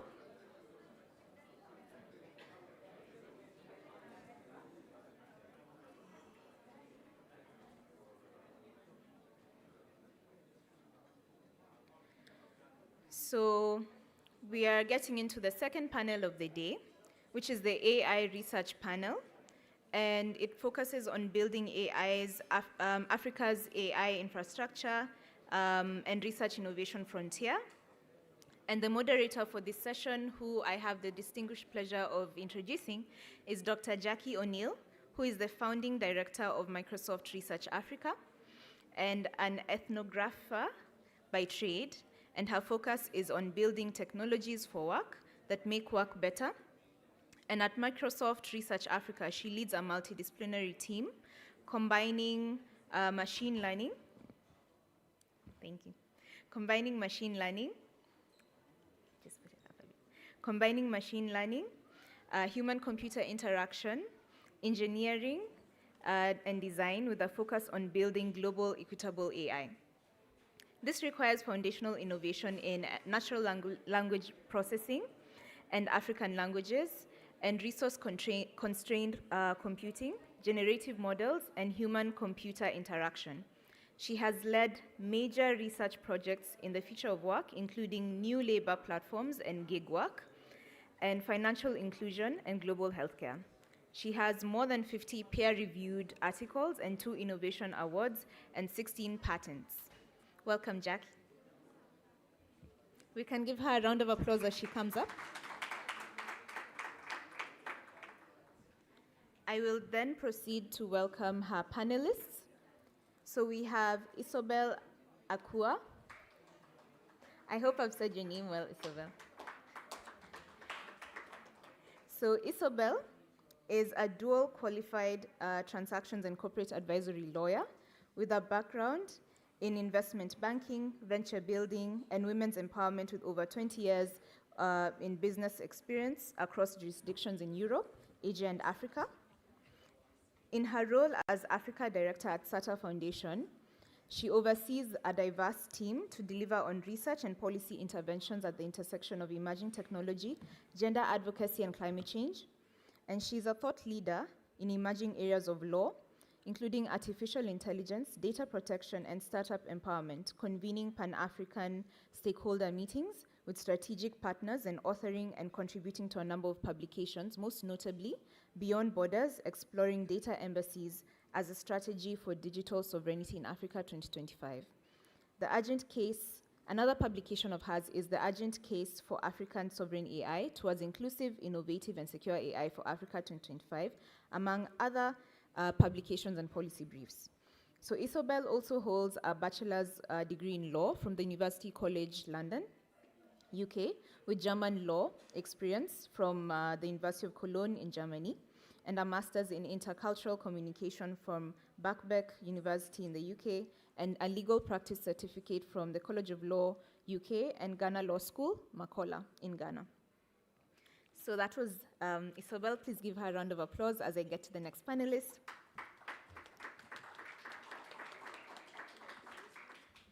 Our next panelist is Engineer Dr. Dennis Mwigusa, who is a visionary AI researcher and consulting engineer with over 15 years of leadership in artificial intelligence, machine learning, and cognitive computing and emerging technologies.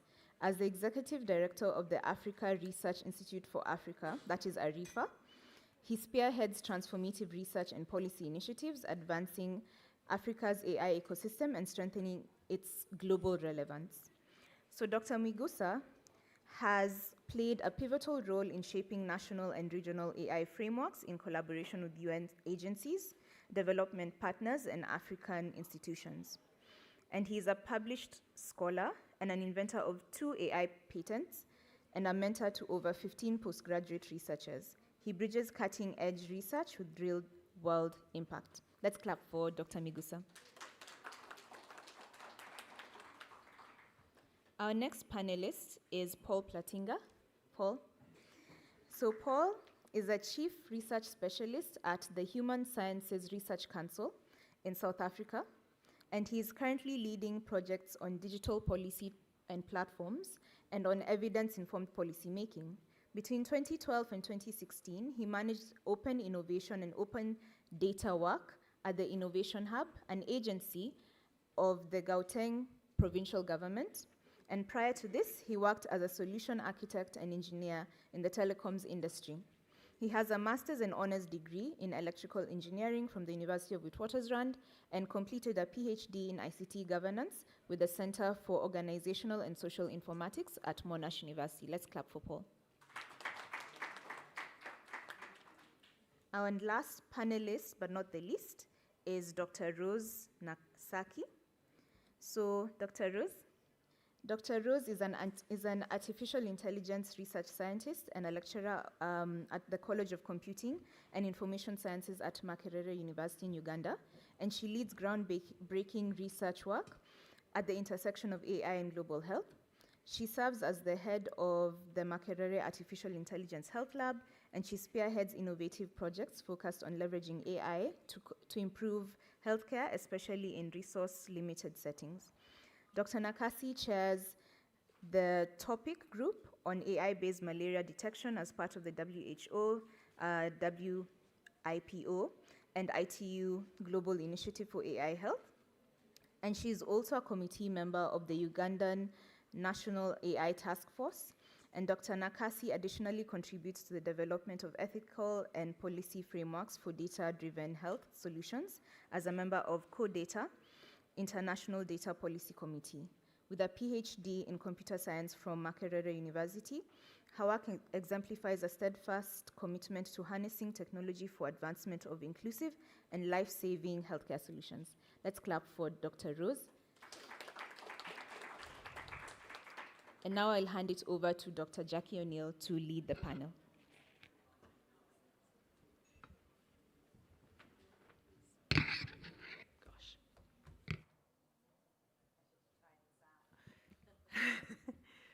So I'm just going to give some opening remarks, and then each of the panelists will give some opening remarks, and then we'll have a question-answer session.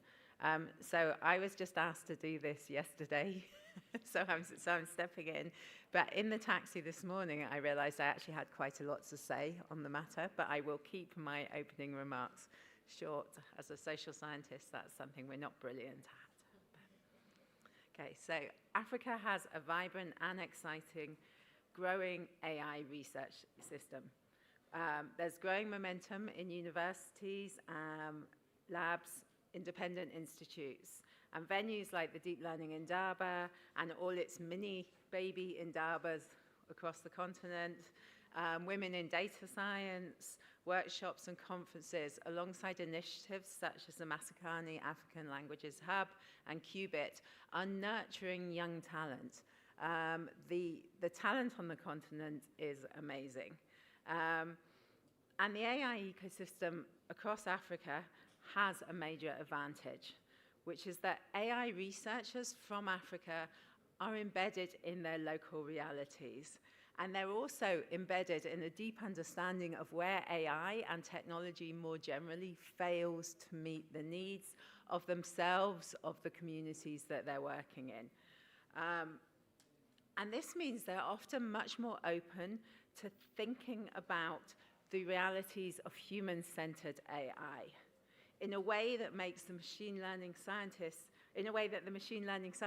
in my experience from the global north, are often not. So both sets of scientists want to make the best models, the best algorithms, the best AI, but the concept of what is best is different for the two groups. Machine learning research in the global north often has no interest in who AI works for, whether they're making AI which will make life better. Their only focus is on more efficient algorithms without ever asking more efficient for whom and more efficient for what. And obviously there are notable exceptions to this, but whereas machine learning researchers in the global south are often motivated to build better models and more efficient algorithms which address real challenges and real problems that they see. So Africa has a massive advantage when it comes to building AI, which actually works and makes life better for people. But this is caught up with a lot of challenges, which combine to put the research ecosystem at something of a disadvantage. And I'm sure you're all familiar with these, including limited funding, constrained compute access, fragmented data sets, and the underfunded, underdeveloped research ecosystems. For example, if you've got PhD researchers working a full-time job and doing their PhD, how can they compete with people who are doing a PhD full-time, fully funded in the US or Europe? If you have faculty who are teaching all of the hours of all of the days, how can they build a really strong research ecosystem around them? And with single-person projects, how can we hope to move to deployments which are going to impact and scale? But one thing I would like to note is the persistent gap between research outputs and deployable systems is a global academic problem. It's not just a problem of the global south. It's not specific to Africa. Moving from research to deployment requires extensive engineering and a whole set of non-research related factors which need to come together in some sort of happy confluence, from marketing to business case to infrastructure to teams to support the technology you're trying to deploy through its life cycle. I've spent my whole career working in industrial research, and even in industrial research, it's really hard to have something that comes from research and ends up in product in anything that looks like your original research idea. And it's even harder in academia, which is why I chose the career path of working in industry. Industrial research labs like OpenAI put millions into this. They put millions into transferring research into something that people actually use, whereas most academic research centers are just not set up to support it. It's not magic, but it's incredibly challenging to move at scale from research to deployment. Successes often happen in smaller initiatives. And for example, Microsoft Research in India is my model for thinking about smaller initiatives. We've had companies such as Digital Green for farmers coming out of MSR India, Carrier, which I'm sure you're all familiar with, for dignified digital labor. There's Everwell for TB treatment. These were research ideas that ended up being used in the real world. But the amount of non-research work that goes in taking those ideas into the real world is massive. And we tend not to think about that. We somehow think it will magically fly off. So it can happen for sure. And in this panel, we're going to explore those opportunities, but I think also explore more deeply those challenges. And with that, I'm going to pass to Isabel to give her opening remarks.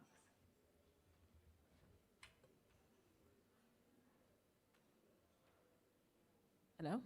Okay. Thank you so much, and lovely to meet you all. I think I'll look at it from two angles. So I'm from Certa Foundation. We are based in Rwanda and have a Pan-African mandate. And what we focus on, which is going to be different from a lot of my peers here, is on the AI governance side.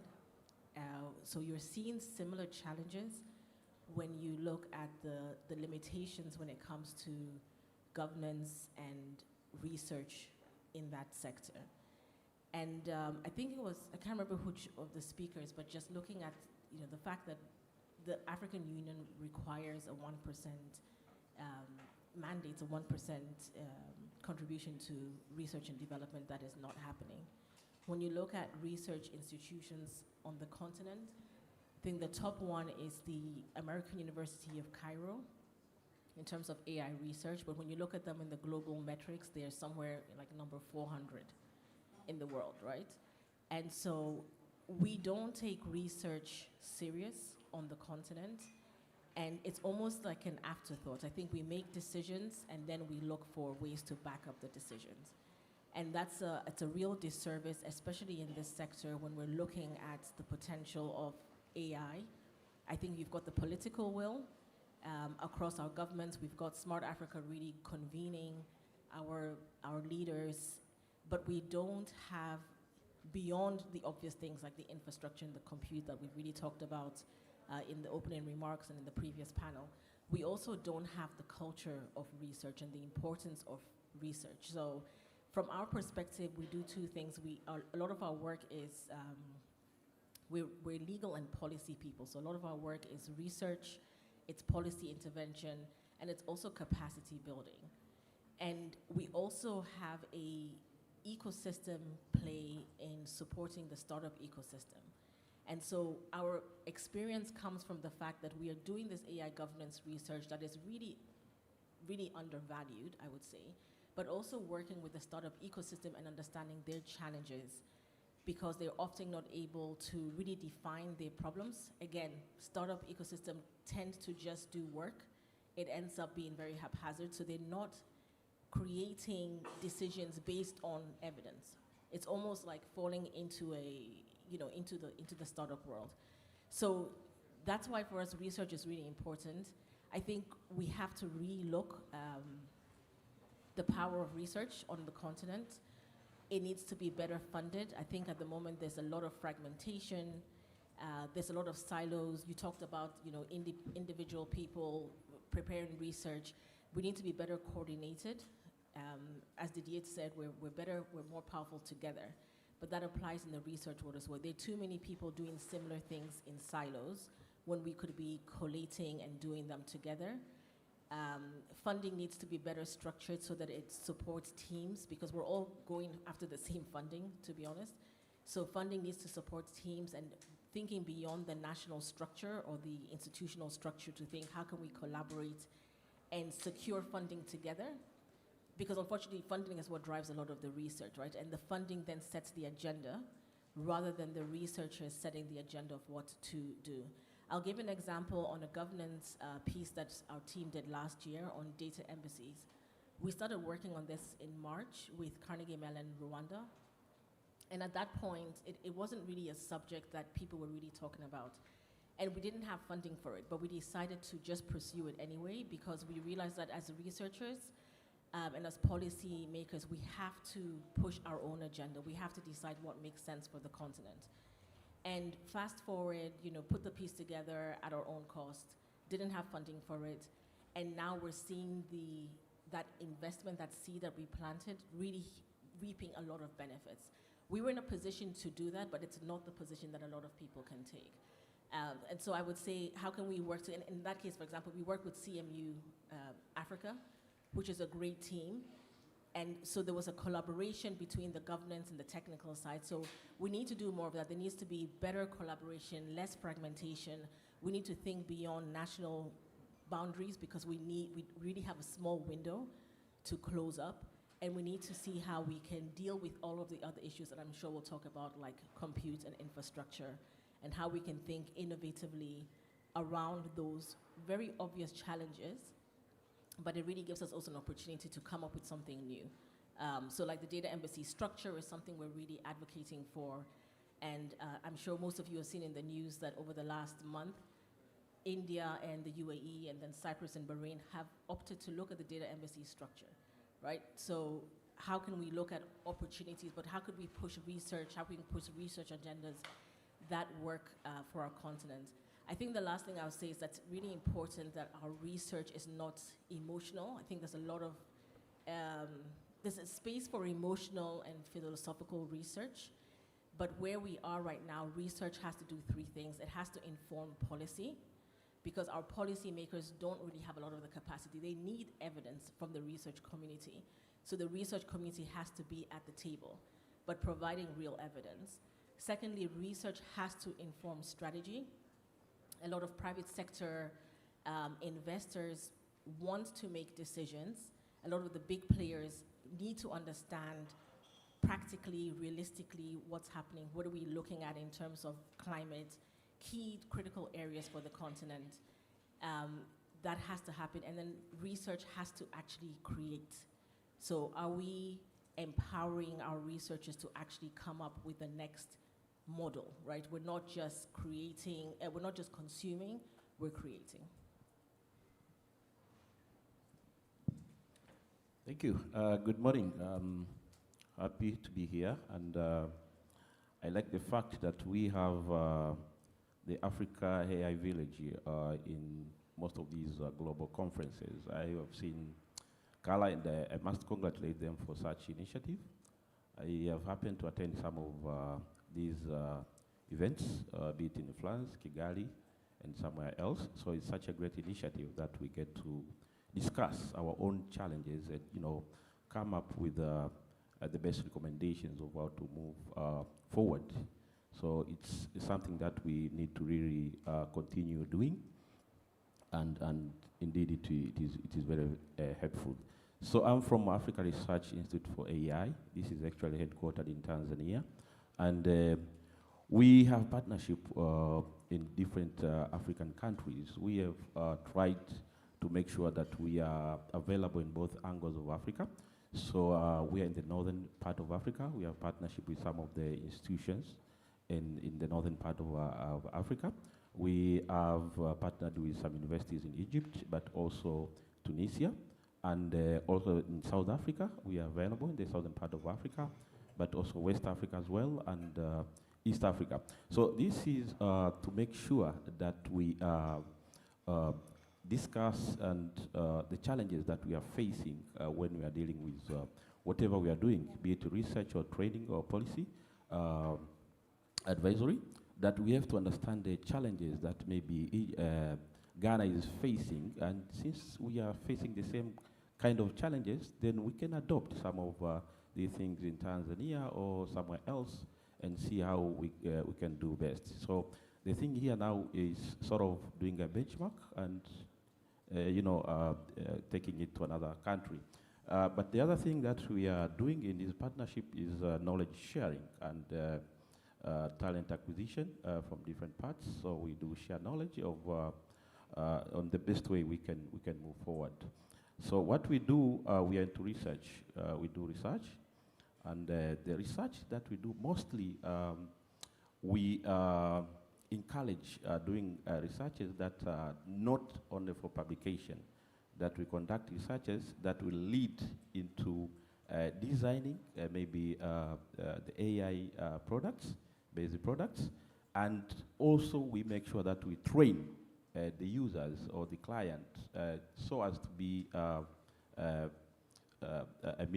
to have the proper knowledge of what we are taking to those particular clients. The other thing that we are doing is training. So for the training here, we don't simply train, but we have to visit the client. We need to identify the gaps to capture their needs and their needs requirements, and then we curate the program according to the demand of the client, so that now even with whatever they are doing, they should they have to be equipped in that manner in order for them to perform best. And the other thing we are to policy advisory. So here we actually review the policies, but also help to formulate these kind of policies. So before doing this, we have to make sure that the decision makers are capacitated, because you don't simply formulate policies if the decision makers are not capacitated in terms of the clear pathway towards formulation of these policies. Because we have experienced some of the African countries, they just formulate policies according to the pressures maybe of the funds that they have received, that you have to develop an AI policy. So they simply, organize a team and, start drafting a policy. They don't follow the proper procedure. So we are capacitating them in order to follow the proper procedures for the policy reviewing and formulation as well. Not only that, but even when we are doing this, then we have to press them to make sure that these frameworks are implementable. It's not only about also formulating these frameworks, but they have to be implemented as well. But also the other thing that we have experienced is having drafting of these frameworks for quite a while. You find that maybe a country has formulated a draft of the policy or a strategy, and it stays for 2 to 4 years without coming up with a policy or a strategy. So 2 to 4 years, a lot is changing here. Then now when you come to bring it to the public, then maybe you have to sit again and restart the process. So these are the things that we mostly encourage for the decision makers now to be able to understand. And what we have witnessed is that these decision makers, if they are capacitated, if they are pressed, then the readiness is always there. The thing is, they have to understand what really this is supposed to mean and what are the benefits and all that. So they need to be informed. Once they're informed, readiness is always there. And we have partnership with some international organizations, but this is also to benchmark, getting some good practices and, adopting to our African context. But also we are using these AI compute infrastructures from some of these international-based organizations. Then we have to learn also on how we can bring this to the African context, because really we need an Pan-African AI compute infrastructure as well. So this is one of the most things that we also do in order to make sure that we do the best. Thank you. Thanks. Hi, everyone. As mentioned, I'm Paul from Human Sciences Research Council in South Africa. Also great to be here and great to meet all my, especially Africa-based colleagues. We only ever meet in other parts of the world. So Shiko I've known for a number of years, and we only ever met in London and Atlanta and etc. Nowhere on African continent, which is, I think, one of the issues with this whole space. But also great to meet others from other areas and other parts of the world.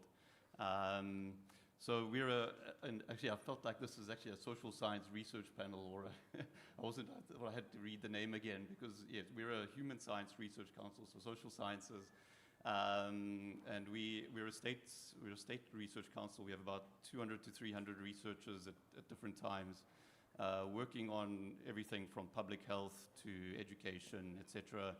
And our core business is actually more nationally representative surveys. So we run surveys, which is meant to then inform government decision, especially public interest decision making. So technology is relatively new to us, but we have some expertise growing in that space. So for me, actually, I think might overlap with the others is the question for us, given that we have a lot of researchers, is what role social scientists should be playing in the space. And perhaps even, especially when you frame it as kind of innovation and impact, is I think the conversation's trying to move towards a little bit more. And I think that's a totally valid question. And for us, I suppose the starting point for us is, so if we are, the one is around that evidence, as Isabel mentioned. So if we're running surveys, and Vukosi mentioned the one that we ran with GCG, so it was the first nationally representative survey of South Africa to see what people's attitudes to AI were, what their awareness was like, where they get information about AI from. So we're starting to understand that picture. So can we use that to inform planning, communications, training campaigns going to the future from a policy perspective?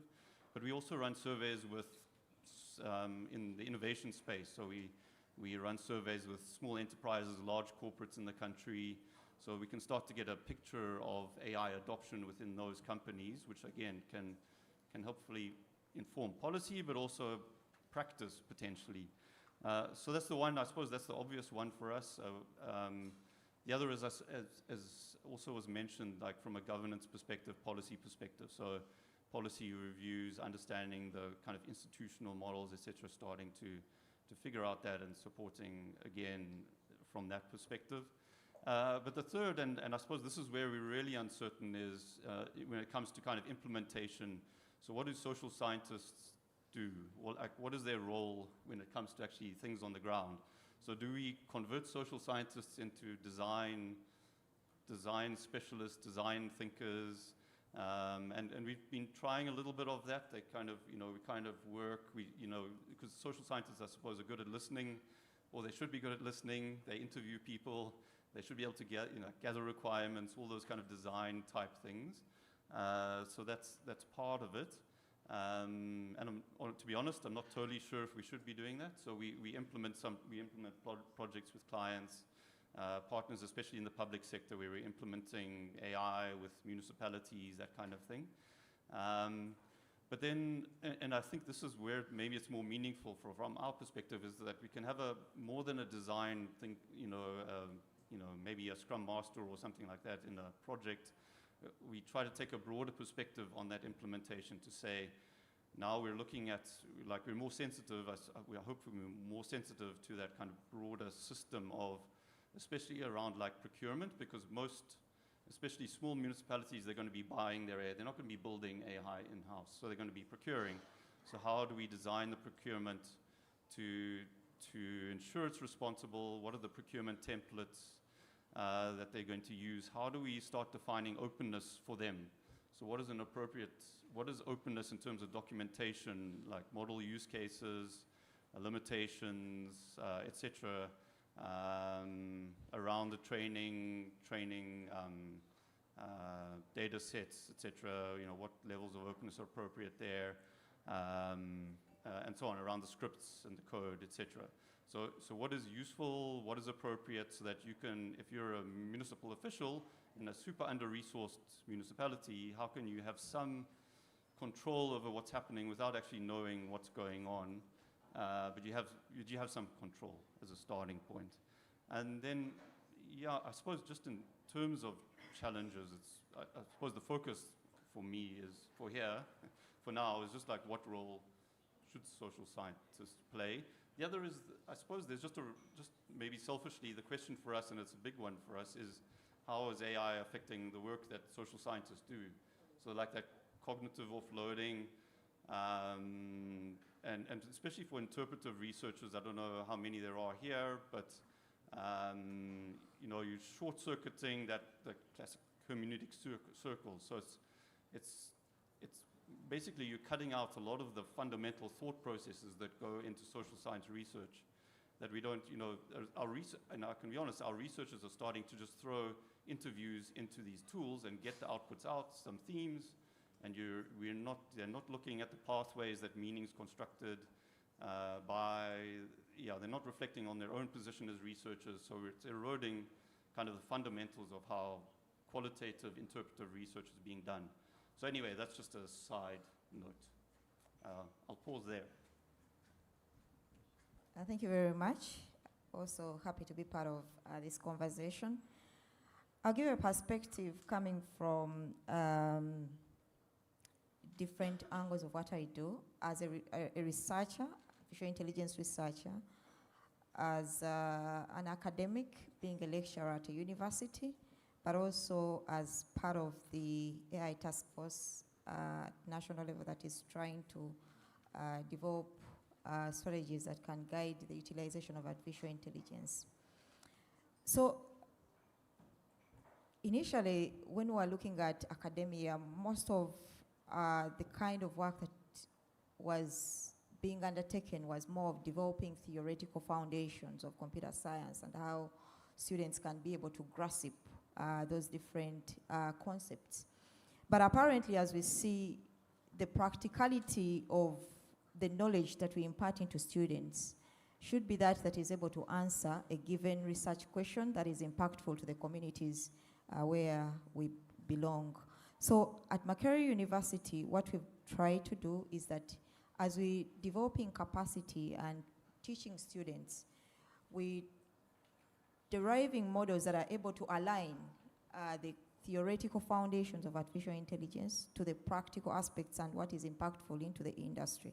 And how we're doing that is that we're aligning curriculum to be aligned with the industrial requirements.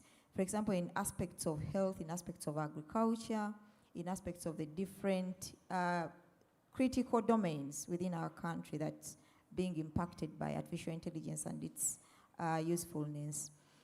And that's why currently Makerere has a model that leverages on labs. For example, most of the students, especially those that are at undergraduate and graduate level, they are aligned into different research labs that are able to give them practical skills, but also the labs are interlinked to industry so that whatever outputs from the labs is going to be impactful into the industry. One of the key limitations that we faced in that is, of course, brain drain, whereby some of the students, after finishing college, to have retention within the country is sometimes a little bit hard. So most of them go out and look for greener pastures. One of the critical aspects that we are trying to do is having the interest of government to be involved in the businesses of the university. Currently, we have different ministries that are attached to different labs so that as students get into these practical labs, and we develop with the government institutions to have that practicality inbuilt within the students, but also have a market that is ready. Though currently, it's one of the limitations that most of the graduates do face, because as they enter in, sometimes that outlet is not usually a straightforward question for them, and that's why they usually opt for other, greener pastures. The aspect of how do we integrate the research that is developed at university level or in the research labs to be integrated, that requires a policy strategy, because most of the products and outcomes have always, faced a dead end, because usually most of the students come, they get the knowledge, they do the developments, But then having those scaled out has always been one of the key challenges that we're facing. And sometimes it's usually either a lack of funding to be able to propel their innovations to scale, or mainly it has been also due to limitations of there is no policy to guide on how, for example, artificial intelligence can be integrated into the healthcare domain or into the agriculture domain. And currently, government is trying to put together a task, he has put together a task force that is going to be working together with research labs or academic institutions to see to it that whatever developments come out of the institutions have a guideline that is supporting the integration of such research outputs into the different domains.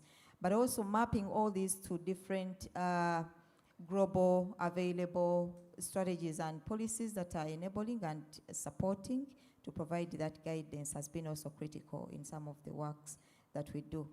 In terms of the development as an AI research, of course, most of the challenges have been highlighted with from the different speakers since morning. And from experience, some of the key critical challenges have always been the data. How do we access data? Also the silos in which data has been sitting in different institutions, but also the governance around that data, and also the criticality and the sentiments around how do we share data. From the morning conversation we had that we want to have a shared data infrastructure, but how do we build and break the silos in terms of different countries and jurisdictions, having open conversations about how we're going to have that shared infrastructure available is one of the critical conversations that we really need to have at this point. Thank you. Great, thank you everyone. Excuse me. So I've got a question. I'm going to start with you, Isabel. So you mentioned one of the things that I thought was striking in your introduction was you mentioned the lack of data-driven focus in the startup ecosystem. And I'm wondering, from your perspective, what can we do to encourage startups to be more research-focused? Because they're really grappling with that deployment research tension. Yeah, I think as you were doing your open remarks as well, just talking about that research deployment, I think is really key. And I think the speakers have all touched on it, and I love what Dr. Rosa is doing. And I think a lot more African universities should be doing that, because innovation in other countries is really coming at the university level. The reality for a lot of startups is you're not thinking about research. You're not thinking about anything. You're not thinking about law. You're not thinking about regulation, because they're so cash strapped. The African startup, it's really, it's not a sexy thing to do. It sounds good, but it's really a cash-strapped position. And I feel like a lot of startup founders go into the startup ecosystem not out of the idea. I'm not saying all of them. I'm saying there are a lot of people. It's out of the fact that our job markets are so small, right? So you become an accidental founder. So you've got to put past all of those people and look at those startups that are very serious.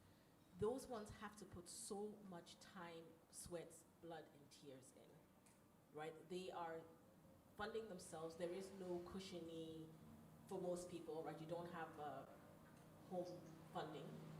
There's no cushiony startup ecosystem that says, come and just get a grant, come and live for free, don't think about how you get to the office. You don't really have any of that. They're just trying to survive. And so the last thing they're going to think about is research, law, policy, data protection. They're not thinking about any of those things. And so in our startup incubator, we're very focused. We work with some of the startup hubs and say, this is great that you're providing the hard infrastructure, but you're not providing some of the softer infrastructure. You're not providing guidance on law. You're not thinking about intellectual property. You're not thinking about data privacy, especially for those startups that are building in the AI space. So we need to be more understanding of the startup community, and I think we need to do more to serve them. We need to do more to serve the startups that are actually investing their time to build things that are solutions for our communities, and provide the support they need. So if it's like creating the linkages between the universities and creating teams, and again, strategically thinking about how we fund, but also how we support them. But they are not going to come at their own, in their own volition to say, let me think about the evidence that I need for this, even though they need it.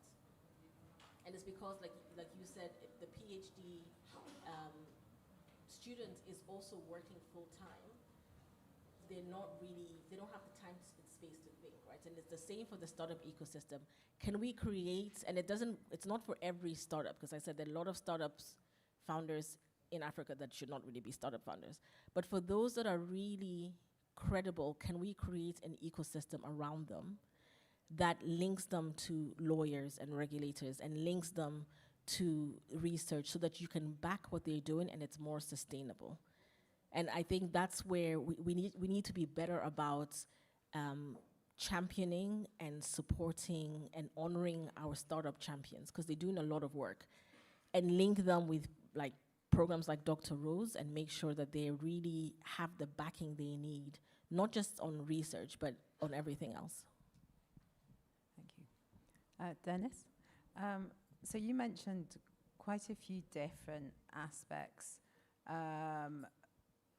Partnerships with organizations, policies, investments, and I'm wondering what's most important for success if you had to pick one of those or a subsection of those, and particularly important because you mentioned how policies really lag behind.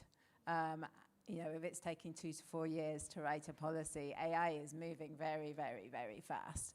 And, you know, even in the AI industry, we find we're out of date within a few months because there's new models, it actually puts research in an interesting tension itself. And so for policymakers, it's even harder. So how can we adapt for faster change for decision makers?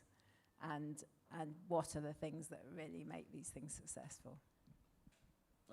Thank you. What we do, because we have participated in some of these initiatives. Like our organization has participated in the review of the national ICT policy, but also in the drafting of the national AI strategy and the guidelines as well. So I am talking of something which is practical, which is happening. Now I think it is a third year since we brought the drafting of all these frameworks, but nothing has happened. So what we are trying is to make noises to the decision makers. We make noises. We press them. We try to let them understand the impacts of, you know, staying with those documents and not giving the fine ones to the public so that they can be used. So, and we don't simply make noises, but we make noises with practical evidences of some other places whereby these initiatives were taken place, scheduled timelines. So that's what we do. And that being a case, I can say we have seen some of the initiatives now, they have started working on these kind of issues now to make sure they are in place. So they have started, but this is after making a lot of noises, because some of these frameworks, they can stay up to 5+ years without coming out, and that has been happening. So the thing is, always I say it's a hard way to say that you make noise, but you make them understand. Then they have to know what are the challenges, but also what are the benefits of bringing them on the table. And that being a case, when they have the good understanding, then definitely they can work on it. But the other thing is we tell them not to build these kind of frameworks simply because they have been told to do so. But they have to make sure that we are in need of these kind of frameworks at that particular time. Because sometimes maybe they receive some funds that they have to build these frameworks. And then immediately, they start building those kind of frameworks. And it has happened that maybe sometimes you might get involved in building these kind of frameworks. This has happened to some other countries out of Tanzania, whereby now you review maybe the policy, and then you come up with when drafting maybe that particular framework, then they do not go through that document which you provided when you conducted the review process. Now they start again doing the process, like drafting the policy without having the reference. So you have worked on the initiative for maybe doing the frameworks, doing the benchmark, then coming up with the best recommendations of what needs to be done and what needs to be in the new framework that we're going to build. But now they do not even take time to go through that particular reference, and now they start again the process. And sometimes you find that maybe others are not informed. I happened to be in one of the countries whereby we participated in the viewing of the framework, and then when we are called to draft the new framework, then some of these participants were not even aware of the initiative that took the process before. So they are wondering in the meeting, because there are some of the questions they were asking when now trying to draft the new framework, but are in the reference document that you have worked on. So like they are wondering, oh, there is this kind of document. Oh, can you share with me? Oh. So these are the decision makers. We are talking of the permanent secretaries, of the directors, the technocrats from the ministries and those departments, the agencies. So the thing here now is now to try to press them, make them even do the publications, go to the media outlets, and make sure you provide this kind of knowledge. And really, it has worked to some of the places, and I think that is the best way to go forward. It's almost like you're needing to teach the policymakers and the decision makers some basic research skills.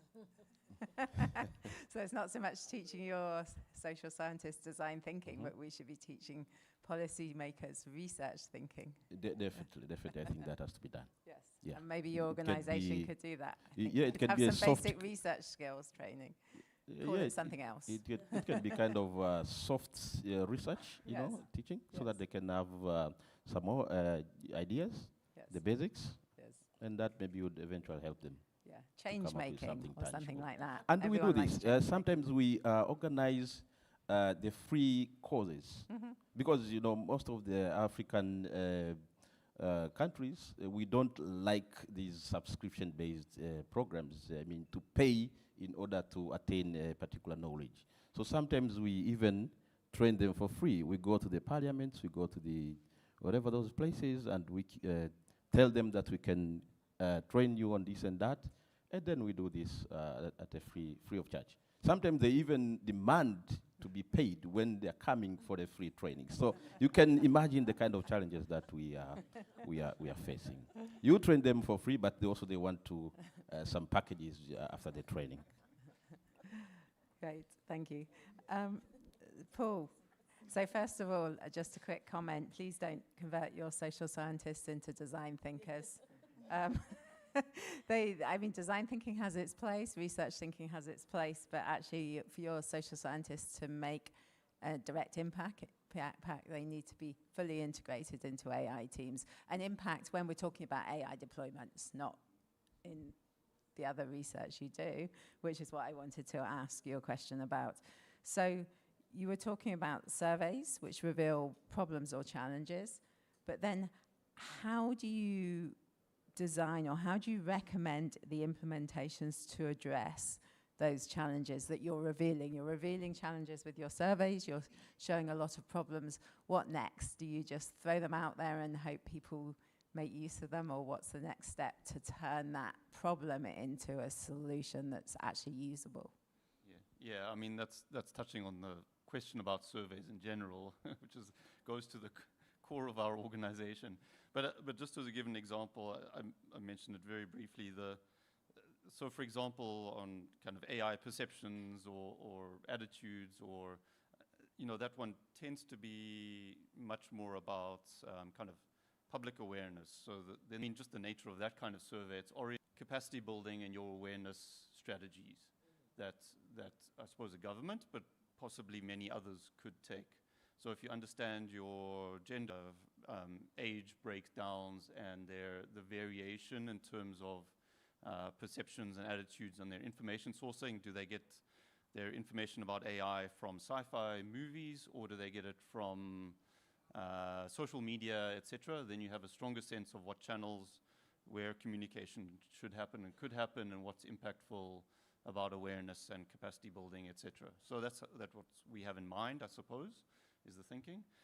The other, I suppose, is also then if we're surveying firms, for example, and this isn't a survey we have done yet, it's something we have in mind because we have an existing R&D innovation survey. If we plug AI into that, we can start getting a sense of adoption levels, adoption interests, and then also normally with those surveys, we're looking to assess then the effectiveness of policy instruments like say an R&D incentive. So does an R&D incentive have an impact on adoption or innovation around a certain technology?